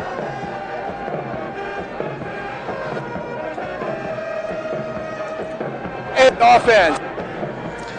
You know, when you look at Reshawn Porter, number 8 for the Cavalier offense, he had a catch last week in the Ponchatoula Jamboree on the second to last play of the game, where he went up between two Ponchatoula Green Wave defenders and pulled down just a pinpoint pass by Cole Milford, the quarterback, number 10 as you were watching him on your screen, pulled it down, gave the Cavaliers an opportunity to win the game with a field goal on the last play of the game. The field goal kicking team broke down on that play. It got blocked and returned 97 yards for a score, and Ponchatoula won the Jamboree. But that's how close the Cavaliers were to winning last week. And speaking of Ponchatoula, we will be there in 2 weeks for the Brother Martin Ponchatoula. What a great ball game that's going to be. I tell you what, we're going to get to see one of those exciting quarterbacks in the state of Louisiana from Ponchatoula, LSU commit. T.J. Finley. But how about the young Mamahat, Garrett Mamahat from Brother Martin? Young man thrown in as a freshman, playing like T.J. Finley as a senior. Right. Here's the rest of our schedule. How about Newman Country Day with Justin Ibieta quarterbacking Country Day and Arch Manning. Cooper's son. Cooper's son. Quarterbacking the Newman Greenies. And then right back here to Ted Gormley for the 100th meeting of Jesuit Holy Cross. That's going to be a event. It's not just a game, it's an event. They have Toth floats from the parade organization that they're bringing in for special parades that day. It's going to be a fun day. And then, of course, Rummel John Curtis, which is becoming as, I think, heated rivalry and is, hey, Nicky Monica. Well, that's a young man that I had the opportunity to coach. And he's going to do he's going to do a great job as the Archbishop Rummel head football coach. And look, he's been a coordinator on that staff for a long time. This is no surprise to Nicky Monica. We're just having fun with it, Nicky. And they're going to hand off to Porter again. Porter showing some speed. That might be the only two plays he knows: sweep right, sweep left. He's a wide receiver. Right. All right, we got to run through all of the Dilla Salle injuries for you one more time, because you're probably wondering who are some of these guys running for the Cavaliers. It all started at quarterback when Fisher Rojas was lost for the season, and actually even before him, starting safety Robert Hudson was lost for the year. And then the number 2 running back, Byron Phillips, who rested Montrell Johnson, was lost last week in the Ponchatoula Jamboree with a shoulder injury. Hopes to be back around week 9 or 10. Montrell Johnson hurt after 2 carries in this game tonight. And don't know how long he'll be out. He wasn't expected to return tonight. Milford learning as he goes, and look at this quarterback move, and look at Milford on the move, shakes off a tackler, breaks through others at the 10, and goes down inside the 5. Cole Milford, how about this? On a 29-yard scamper, he just was denied the end zone. Quarterback draw. 1, 2, 3, set up. Great job by the offensive line, inviting the defensive line up the field and creating a crease. Tell you what, Cole Milford impresses me. James Aldridge looked like he had him wrapped up, and he just slipped right through Aldridge's hands. It looked like he had the tackle. Got him high. And Milford, tell you, he's got that moxie as a quarterback. He's got that leadership tone about him. Guys rally around him. And here is Patrick Martin, P.J. Martin in from the right side, back into the game. A 5-yard touchdown run, and the Cavaliers are on the board again. It's all set up by Cole Martin's feet. Does a great job on the quarterback draw. They bring Martin back in, and they run the zone sweep to the right-hand side. He does a great job poking his nose up in there, getting lower leverage pads down there in the goal line and falling over the goal line to possibly put this thing out of reach. Yanni Helfke converts an important extra point, because that means Warren Easton needs a touchdown and a 2-point conversion in the final 6:52 to get back in this game. That young man is the star of the moment. Mark Lincoln is now open at 3101 Williams Boulevard. It's state of the art. You're gonna love walking into the Lincoln store. 8 years here in New Orleans, you couldn't even buy one? LL, Mark Lincoln is back. Toothache. Gingivitis. Plaque. Cavity. Tartar. Tooth decay. Gum disease. Abscess tooth. What's that? A feeling, not a frown. A bridge? You mean I need a root canal? Come on, man. The only thing worse than hearing those words is hearing that your dentist can't see you right away. Call Louisiana Dental Center. We'll see you today.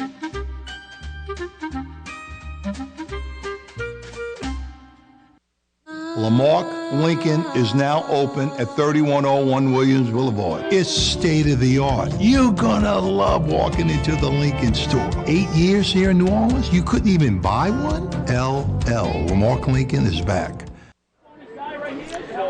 Well, the scoring drive for the Cavaliers, 4 plays, 45 yards, 207, a 5-yard run by Patrick Martin, but the 29-yard scramble by quarterback Milford. Cole Milford, a sophomore, starting his first game outside of the Jamboree, but his first real game last week, proving that he can play this game at any level.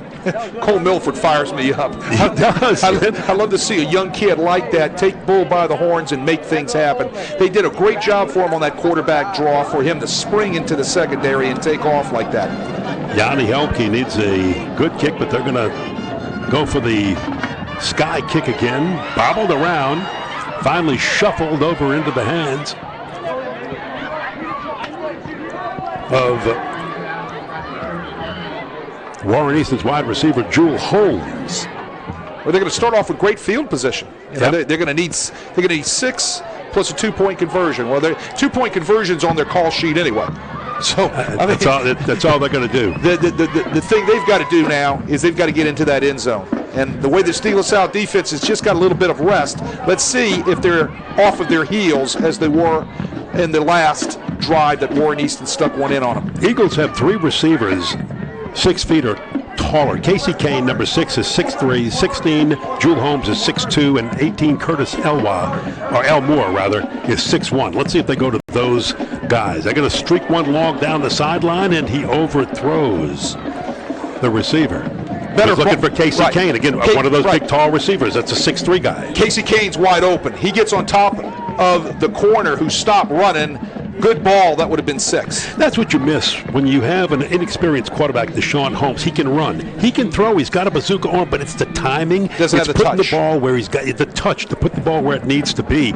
And that's what's got to come with experience. But till then, you've got a heck of a running game to rely on. And an offensive line, again, anchored by Cedric Van Pran, that just won't quit. And they'll go to a shot. Clayton, and he can break tackles left and right, moves the chains. First down, Warren Easton. He's one step away from taking that to the house, too. 13-yard gain. He wanted that. You could see that. He says, that's taking that. And look, he and Cedric Van Pran, he'll tell you, we're like blood brothers. We know each other. He'll call or make calls at the line of scrimmage and change a play the coach has put in if he sees and knows it'll work for me. This time, your quarterback's keeping all the way. Deshaun Holmes, and he'll get 8. Jerry Phillips said one of the problems you have with a guy like Cedric Van Pran, he's so smart, sometimes the coaches will call a play, and they want to set something up for later on, and he'll make the call and wave it off at the line. They've got to tell him, sometimes, Cedric, let it go. We're trying to set something up for later on, but he makes a good call. They just don't want him to make that call and mess up what they're trying to do. We have reached the hydration break in the final quarter of this football game with 5:58 to go. We'll take one here. Cavaliers with an 8-point lead.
The Warren Easton Eagles are working against the clock and the fact that they don't have a kicking game, facing 2nd down and 3. They're in Cavalier territory.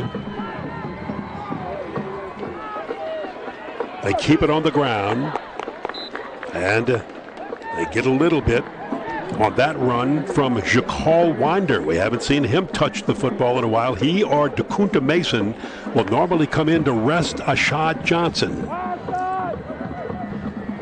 Jude Milford did a great job right there from his Mike linebacker position, stepping up, filling a hole that was very, very open. Great blocking by the Easton offensive line, but Milford steps into hole to tackle Clayton.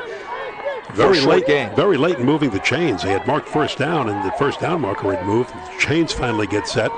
Cavaliers have it. This is a keeper all the way for Deshaun Holmes, and he'll just turn the corner and get close to another 1st down. Well, with the clock running like that, they're taking their time doing what they have to do. They don't want to leave much time left on the clock for Dilla Salle should they score early. So what did they do well? They're going to keep the ball in the quarterback's hands. They're going to put the ball in Clayton's hands. They're going to try to stay away from throwing the ball. Okay, that isn't their forte. That isn't what they like to do. They want to run behind that big offensive line, stay in front of the chains, and try to keep getting 1st down. So it looks like we got another De La Salle Cavalier down on the sideline over there with a cramp. Number 12. Dante LeBranche.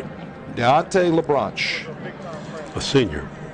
Hey, we can make a call for Jerry Phillips right here, since this is a Thursday night game. If there's a soccer player at Warren Easton, call Coach in the morning, will you? He'd like to hear from you.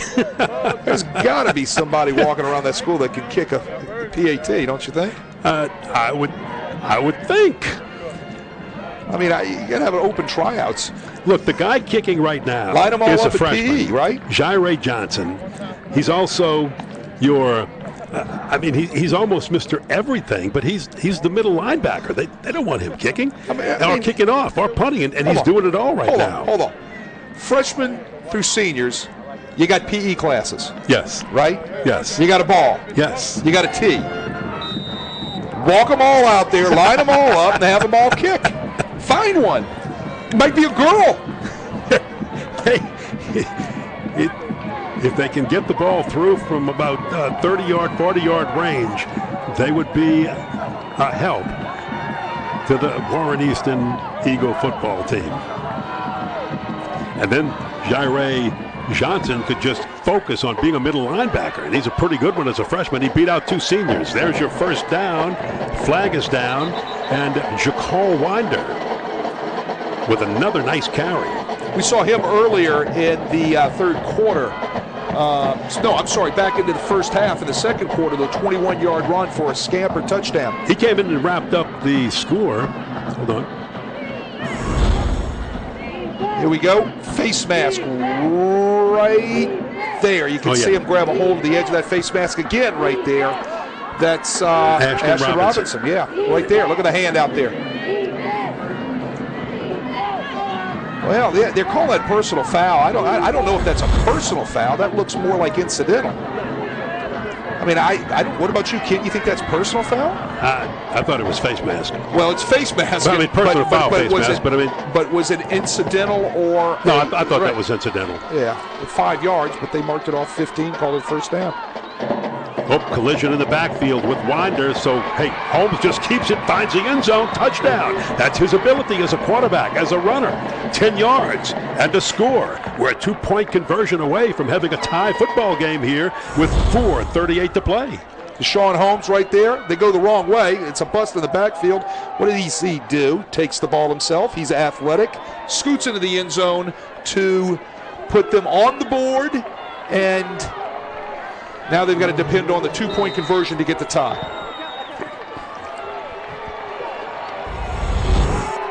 Well, they've missed 2, made 1 on the 2-point conversions. You want to guess that the quarterback might keep on this? There it is.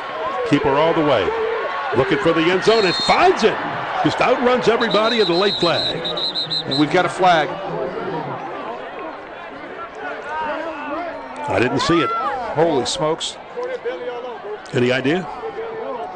My guess would be a hold, seeing where the flag is. Well, a 2-point conversion. Holding 74. Yep. And that's Raymond 74. Williams. That's the second holding penalty down. And repeat the try. That's the second holding penalty down inside the 10-yard line. Let's see if we can see it. Second, look at his hand wrapped around again. Hand on the back, grabbing jersey. That's the second holding penalty tonight on him inside the red zone. He's one of the new starters on the offensive line. They lost 3. Raymond Williams and the entire right side. Tejon Barrow is there, and let me tell you, he'll hear it from the coaches. He'll hear it from Cedric Van Pran, who acts as a coach and leader on that field. The center, and Georgia commit. Mistakes just drive he and Ashad Clayton absolutely crazy. So now what do? You're moved way back. You're no longer on the 2 with the 2-point conversion, and Jerry Phillips knows it's frustrating as anything. Timeout, Warren Easton. Timeout, Warren Easton. They've got to talk about this one. Too important here with 4:38 to play. Well, he's frustrated. 2 holding penalties down inside the 10-yard line. Scoring drives each time with holding penalties. It's going to frustrate you. Look at the Warren Easton scoring drive there. 7 plays, 62 yards. They took 2:14 off the clock.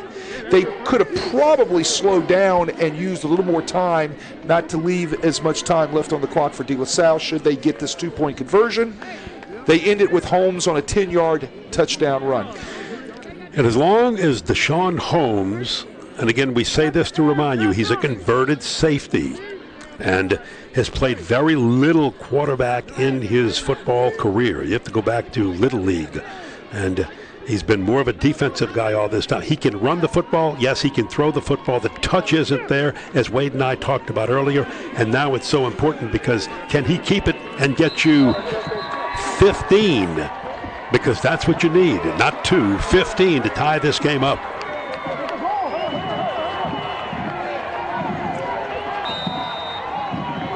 Deshaun Holmes is best when he's running. He does have Ashad Clayton with him, and they're going to toss it to Ashad Clayton. He'll turn the corner. He's got 10 more yards to go, 5 to go, and he finds his way into the end zone. How did he do it? Ashad Clayton with a run that shows why he is the running back, highly rated running back that he is. It looked like he was stopped at the 10, then again at the 5, then again inside the 5, and he finds the end zone for the score. Poor job tackling. Look at the missed tackles on the boundary over here by Dilla Salle. Toss sweep right here. 31 gets blocked. 23 misses a tackle right there. 33 can't get off the block. Missed tackle right there. Did he step out? Might have right there. Oh, my goodness. That's close. That is real close. The toe was in. Was the back of the foot touching the line, or was the back of the foot lifted up? So here's the deal, Ken. You can't depend on him stepping out. You got to make that tackle. He runs through 3 tackles on the boundary. It's a 2-point play for the tie. Those tackles have got to be made on the boundary. Wow, a 15-yard, 2-point conversion. They had to get it twice, and the Warren Easton Eagles did.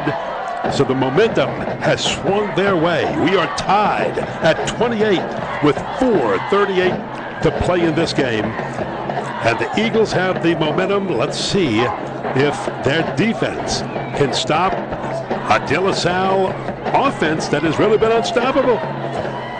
Ron Manali. Well, nobody's throwing the red flag to take a look at the foot out on the boundary again. So they can't. Yeah. I mean, I'd love to take another look at that. Hopefully we can see that. I don't know if the angle of our camera from our great cameraman can actually catch what the heel is, like you said, whether it's his heel that's up or is his heel actually touching the line. To me, looked in. Whether or not the heel was up and he was running on his toes or the heel was down, from the angle of the foot, if the heel was down, it was probably on the line. Here it is right here. There it is. And look, right there, the whole foot looks like it could be on the line. Wow, it's hard to tell from this angle. Okay, from there, it looks like, I'm saying it looks like his heel's up. He looks like he's on his toe. Right there, the heel looks up. Right there, the heel looks down.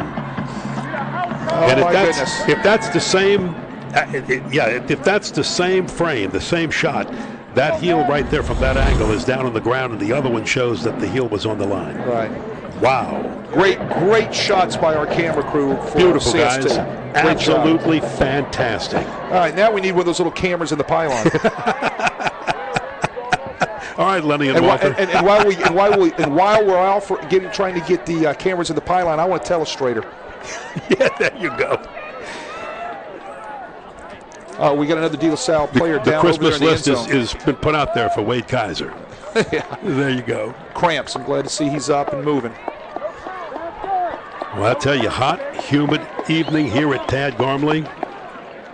Woo. Well, I mean, I just can't stand to see missed tackles.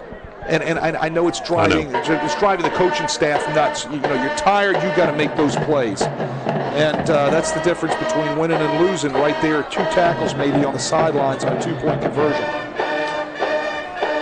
You know that's going to be stressed by Eddie Jagalard when he gets into that film session tomorrow with his kids. This is Daquan Alexander, the 6'1 senior. Last year hit. Same time, same from here. If the foot is down and you go back and you look at the other shot, it definitely looks like the back of his foot is on the line. My, oh my. Wow. That's why you play the game. Well, now you're going to have to come back and the way you put that behind you is you come out and score a touchdown and go out and win it. Dilla Salle has 1 timeout left, 4:38. They're going to start with pretty good field position. And also a flag. I think he's going to make them kick it again. So do you back him up? I think you make them kick it again. I know last time it backfired and they chased the ball all the way back to their goal line. But if you could pick that ball up and get some good field advantage with only 4:38 to play, I think you get the best field advantage, make those guys run it out, especially in heat and humidity. You take advantage, like you said, of every opportunity you have. Well, you made the call. They're going to back them up. Now you got to catch the football.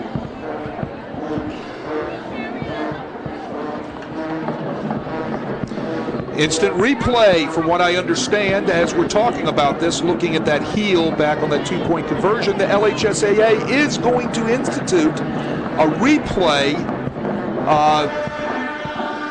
rule, a replay camera, a replay view for officials in the state championships in December. So fans out there, it's coming to high school. It's soon going to be here. DeJohn Kennedy kicks it. Return by Ned, Jalen Ned. So Dilla Salle not with bad field position here. They're okay. They've got their shot right here. They've got plenty of time on the board. They've got 1 timeout, and they're starting off in great field position. Ryman Alley can't ask for anything better than where that ball is right there at the 40-yard line. And you're looking at number 10, Cole Milford, the sophomore quarterback. Goodness gracious, he has done so much. Can he do it again? They're asking him to do it one more time. Warren Easton still sitting in 0 coverage, man coverage.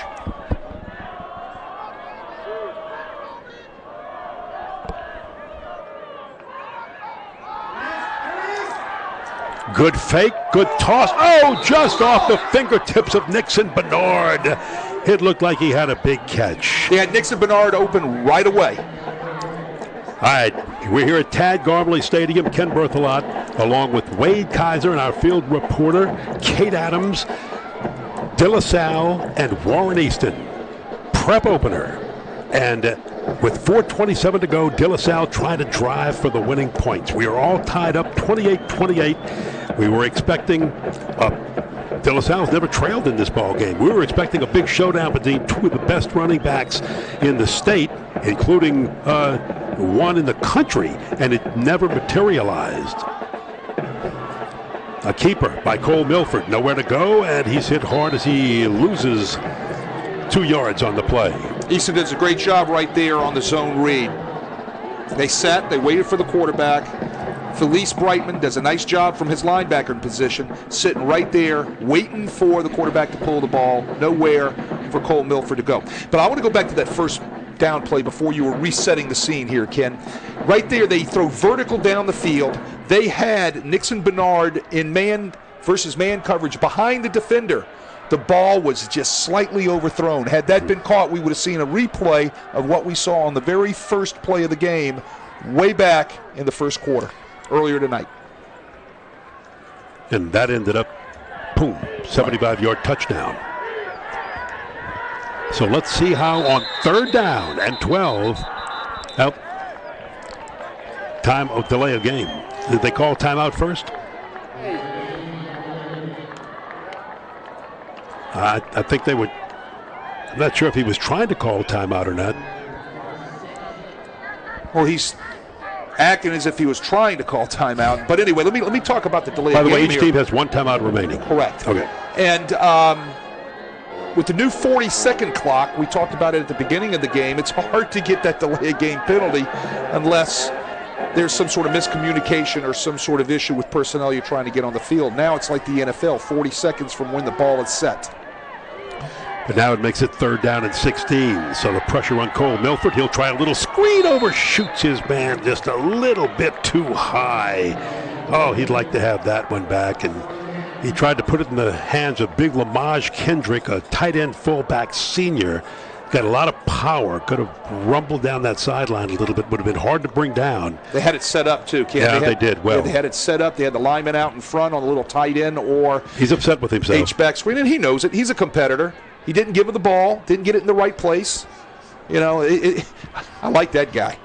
I like the way he competes. He knows when he's done something wrong, and he.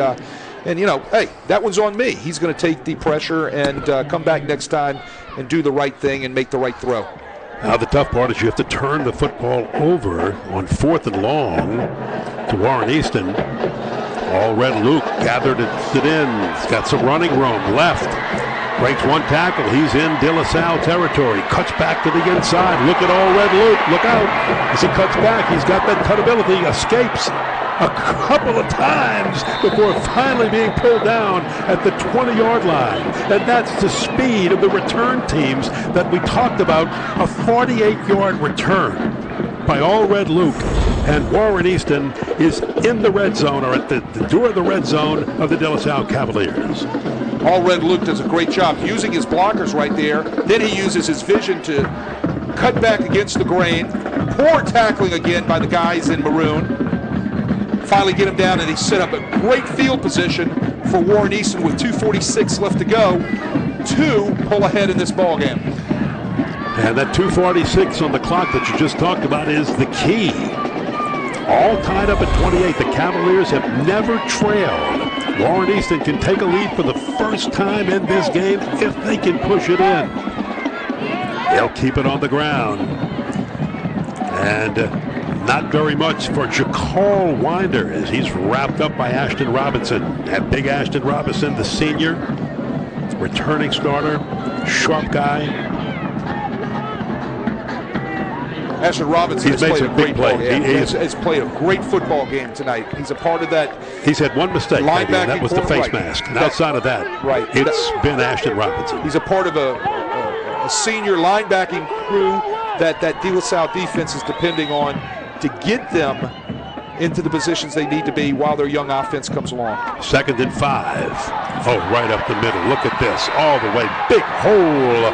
And that is a 14-yard touchdown for Jacal Winder. Now you've got Ashad Johnson, you've got Jacal Winder, you've got Dakuta Mason, who we haven't seen since early in the first quarter. Maybe he's injured. That's a bevy of running backs for Warren Easton. Again, quarterback read right there. Look at the hole open up and the great cutback against the grain by Winder. Then I like how he covers up the ball on 3 points, makes sure that the ball's tucked away, gets into that end zone for the go-ahead score by the Eagles. Great job by that Eagle offensive line up front, opening up that huge hole for Jacal Winder.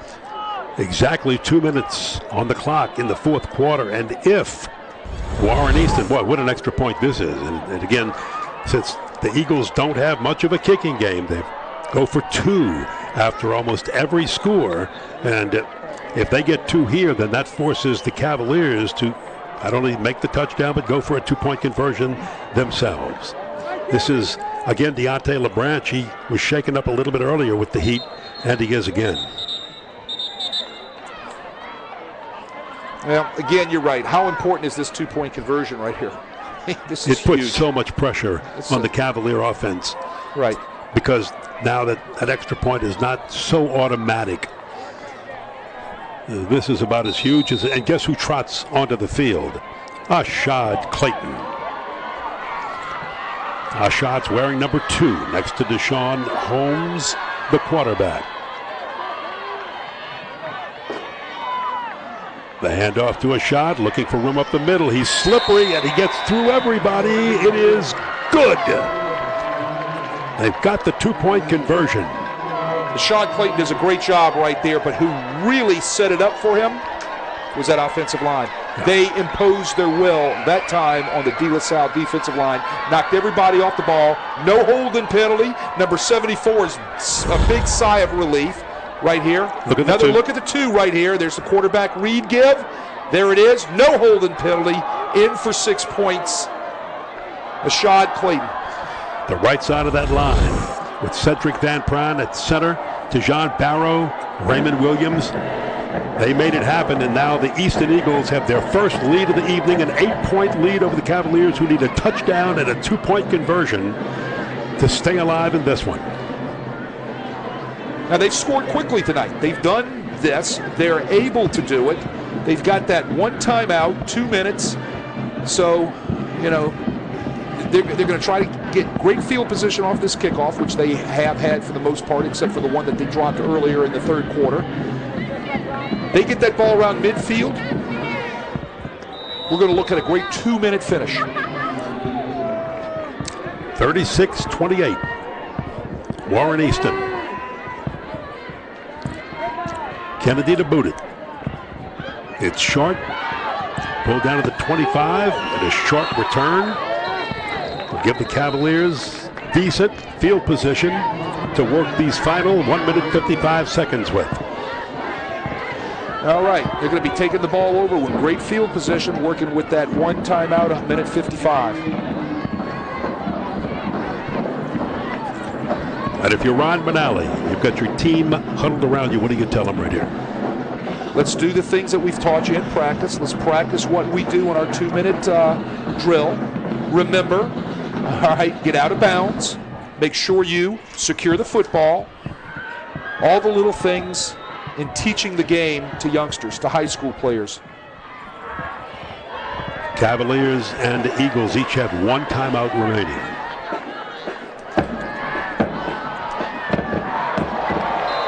Great tackle right there.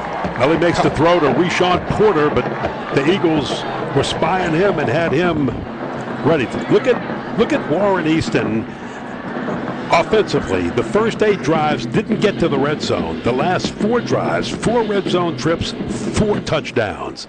Jerry Phillips knows his team's growing up slowly, coming together slowly. Said he had to bring this group slowly together because of all the. Again, he graduated 27 players off last year's state championship game team, even though they lost that one to Cole. Picked off by Warren Easton. Intercepted. Coming back. And the Eagles have a Kobe Jones interception, which may have sealed the deal. Kobe Jones could have put an exclamation mark on this come-from-behind victory by Warren Easton. Great break on the ball, trying to throw a square-in route down the center of the field. Kobe Jones comes from his safety position, comes right across the field, picks this ball off right there. Great leap, catches it at high point, and puts an exclamation mark on it for the Easton Eagles. Well, they were trying to go to Reshon Porter again. You know, Milford tries to force that one in there. That's a little bit of a mistake. They had high-low coverage on the square-in pattern. He tries to throw it in between it with some touch, just doesn't get over the defender, and the Eagles are celebrating. 1:10 to go. Yeah, the chains are out. No, okay, what's the chain mean? On this one, I'm not sure. So many people have chains, beads, belts. So what does the chain mean? I think the chain means it's to take away, and in this case, this late in the game, they've locked it up. They've locked it up. There you go. They've locked it up. Because they can nick it out. This is a well-played game in the heat by both teams, especially when you consider, you're going to say, well, there's a lot of mistakes. But consider the fact that you have a lot of inexperienced players starting at positions they never expected to play. A lot of your...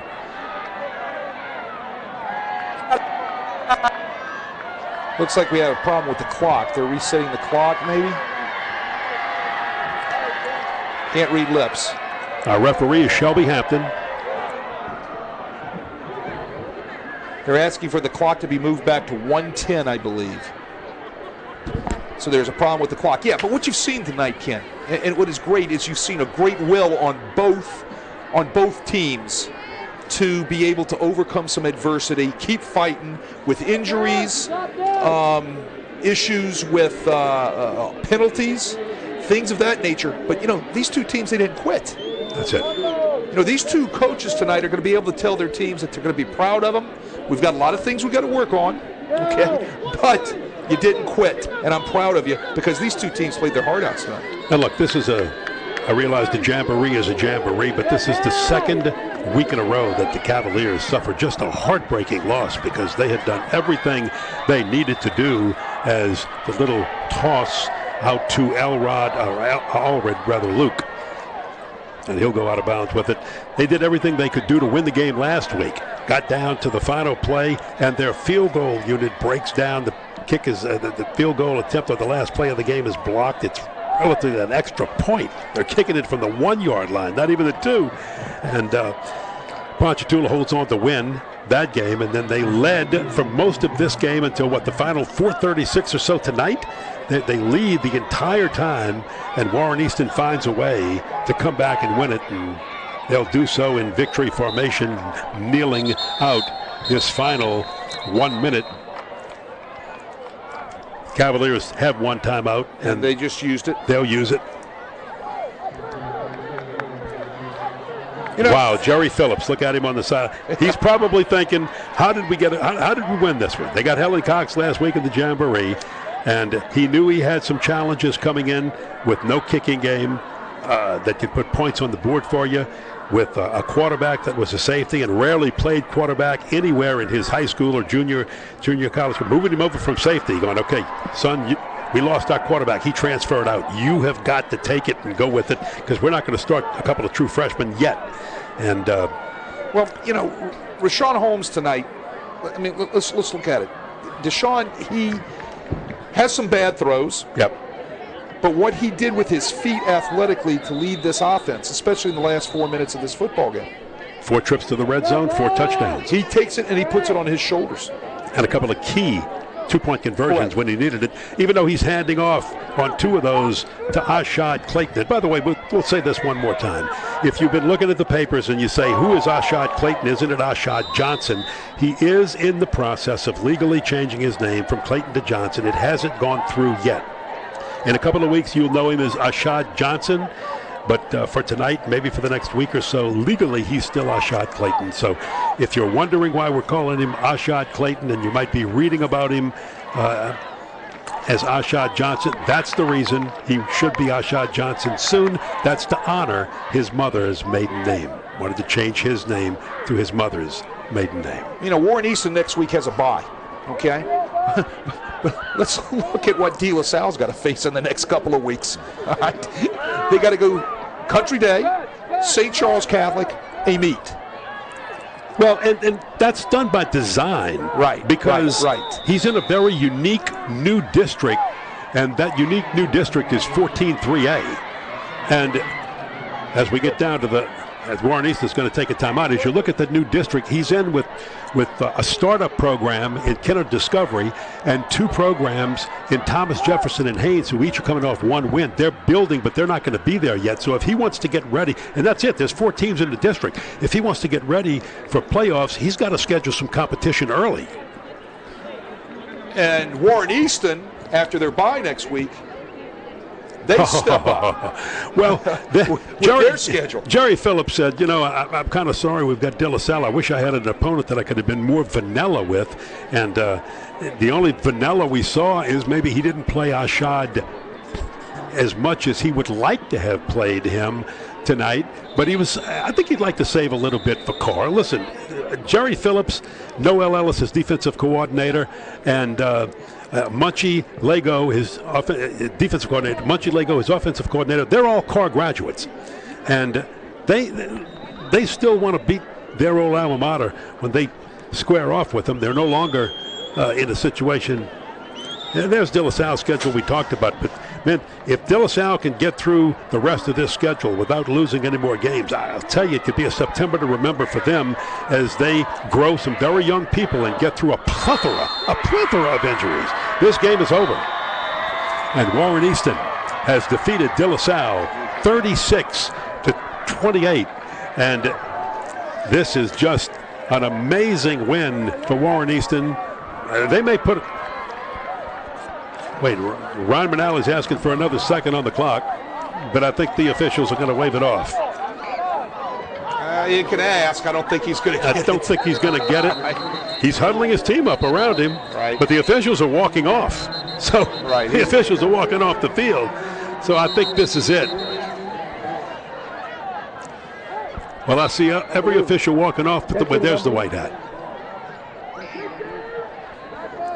So Jerry Phillips is going to just stand and wait to see. And I think they have determined that this ball game is over. Yeah, I mean, he wasn't going to get his extra second. But what a great 4 minutes, the last 4 minutes for Warren Easton. We're going to be back to wrap things up in just a moment. The final in this one, Warren Easton 36, Dilla Salle 28. A thriller here at Tad Gormley to open the season. Around here, we like things local, very local. Get the home field advantage when buying or refinancing your home with the local mortgage lending experts. NOLA Lending Group, a division of Fidelity Bank. NOLA Lending, now the proud mortgage lender of your New Orleans Saints. Having a collision center on the premises where you sell new and used vehicles is a dream come true. We fix cars and trucks. We do all makes and models. It's open now. One thing about us, we strive for perfection. Our pre-owned department is magnificent. We are Kelly Blue Book authorized dealer. All makes and models, we're buying them every day. We will purchase your vehicle. We will pay off your existing loan, whether you buy a car or not. Around here, we like things local, very local. Get the home field advantage when buying or refinancing your home with the local mortgage lending experts. NOLA Lending Group, a division of Fidelity Bank. NOLA Lending, now the proud mortgage lender of your New Orleans Saints. High school football from Crescent City Sports on Cox Sports Television is brought to you by Lamarck Ford. See all the huge things happening at the big store in Kenner. By the All-State Sugar Bowl, sponsor of all LHSAA championship events. By NOLA Lending Group, your home field advantage. By Riverlands Insurance, meeting all your insurance needs. And by Louisiana Dental Center, your dental home team. Final score again in this one is Warren Easton defeats Dilla Salle 36-28 in the opener, the prep opener for both teams. Let's go downstairs to Kate Adams, who has Jerry Phillips. Coach, well, at the beginning of this game, you said you were hoped that you would be standing next to me on the sideline at the end, and wow, what an incredible game to watch. You've got your quarterback for his first career start, and look, the Eagles down at the half, only scored 6 points in the half, and then exploded with 30 in the second to get the W. What was the game changer for you? We got all the mistakes out of the way in the first half. We wasn't upset at halftime. We had a good talk with them, and, the kids came out firing. I think, we knocked those cobwebs out in the first half, but, had Off to Dilla Salle, man. He did a hell of a job, and man, I don't think we're gonna be able to top this game. You know, this was a great game, hard-fought game, and they're gonna be a tough opponent all year.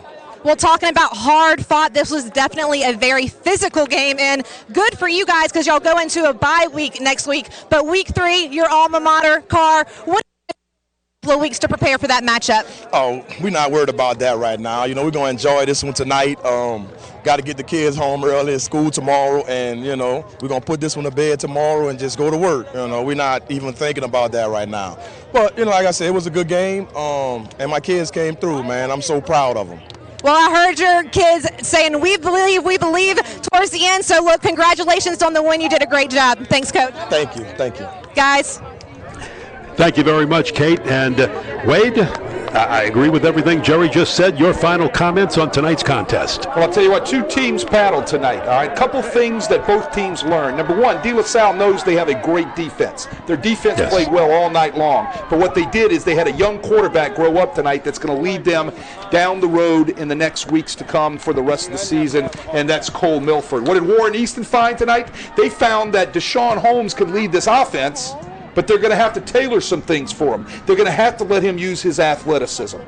Okay? Yes. They know that Ashad Clayton can run the football. They've just got to bring Deshaun Holmes along. In those last 4 minutes, he carried this offense. So what did they learn tonight? They learned that they've got a competitor at quarterback. Yeah, they did, and it's going to be fun to watch both of these teams in the future. Want to thank you. Want to thank Kate Adams down on the field, and hope you folks enjoyed this as much as we did. Thanks for joining us tonight. There's more high school football tomorrow night on CST. Westgate meets Lafayette Christian, and on CrescentCitySports.com, it's University Lab traveling to the West Bank to take on John Ehret. For Wade Kaiser, Kate Adams, and our entire crew that brought you such great pictures, I'm Ken Berthelot saying so long from Tad Gormley Stadium. Once again, your final score, Warren Easton 36, Dilla Salle 28 from Tad Gormley. Good night, everybody.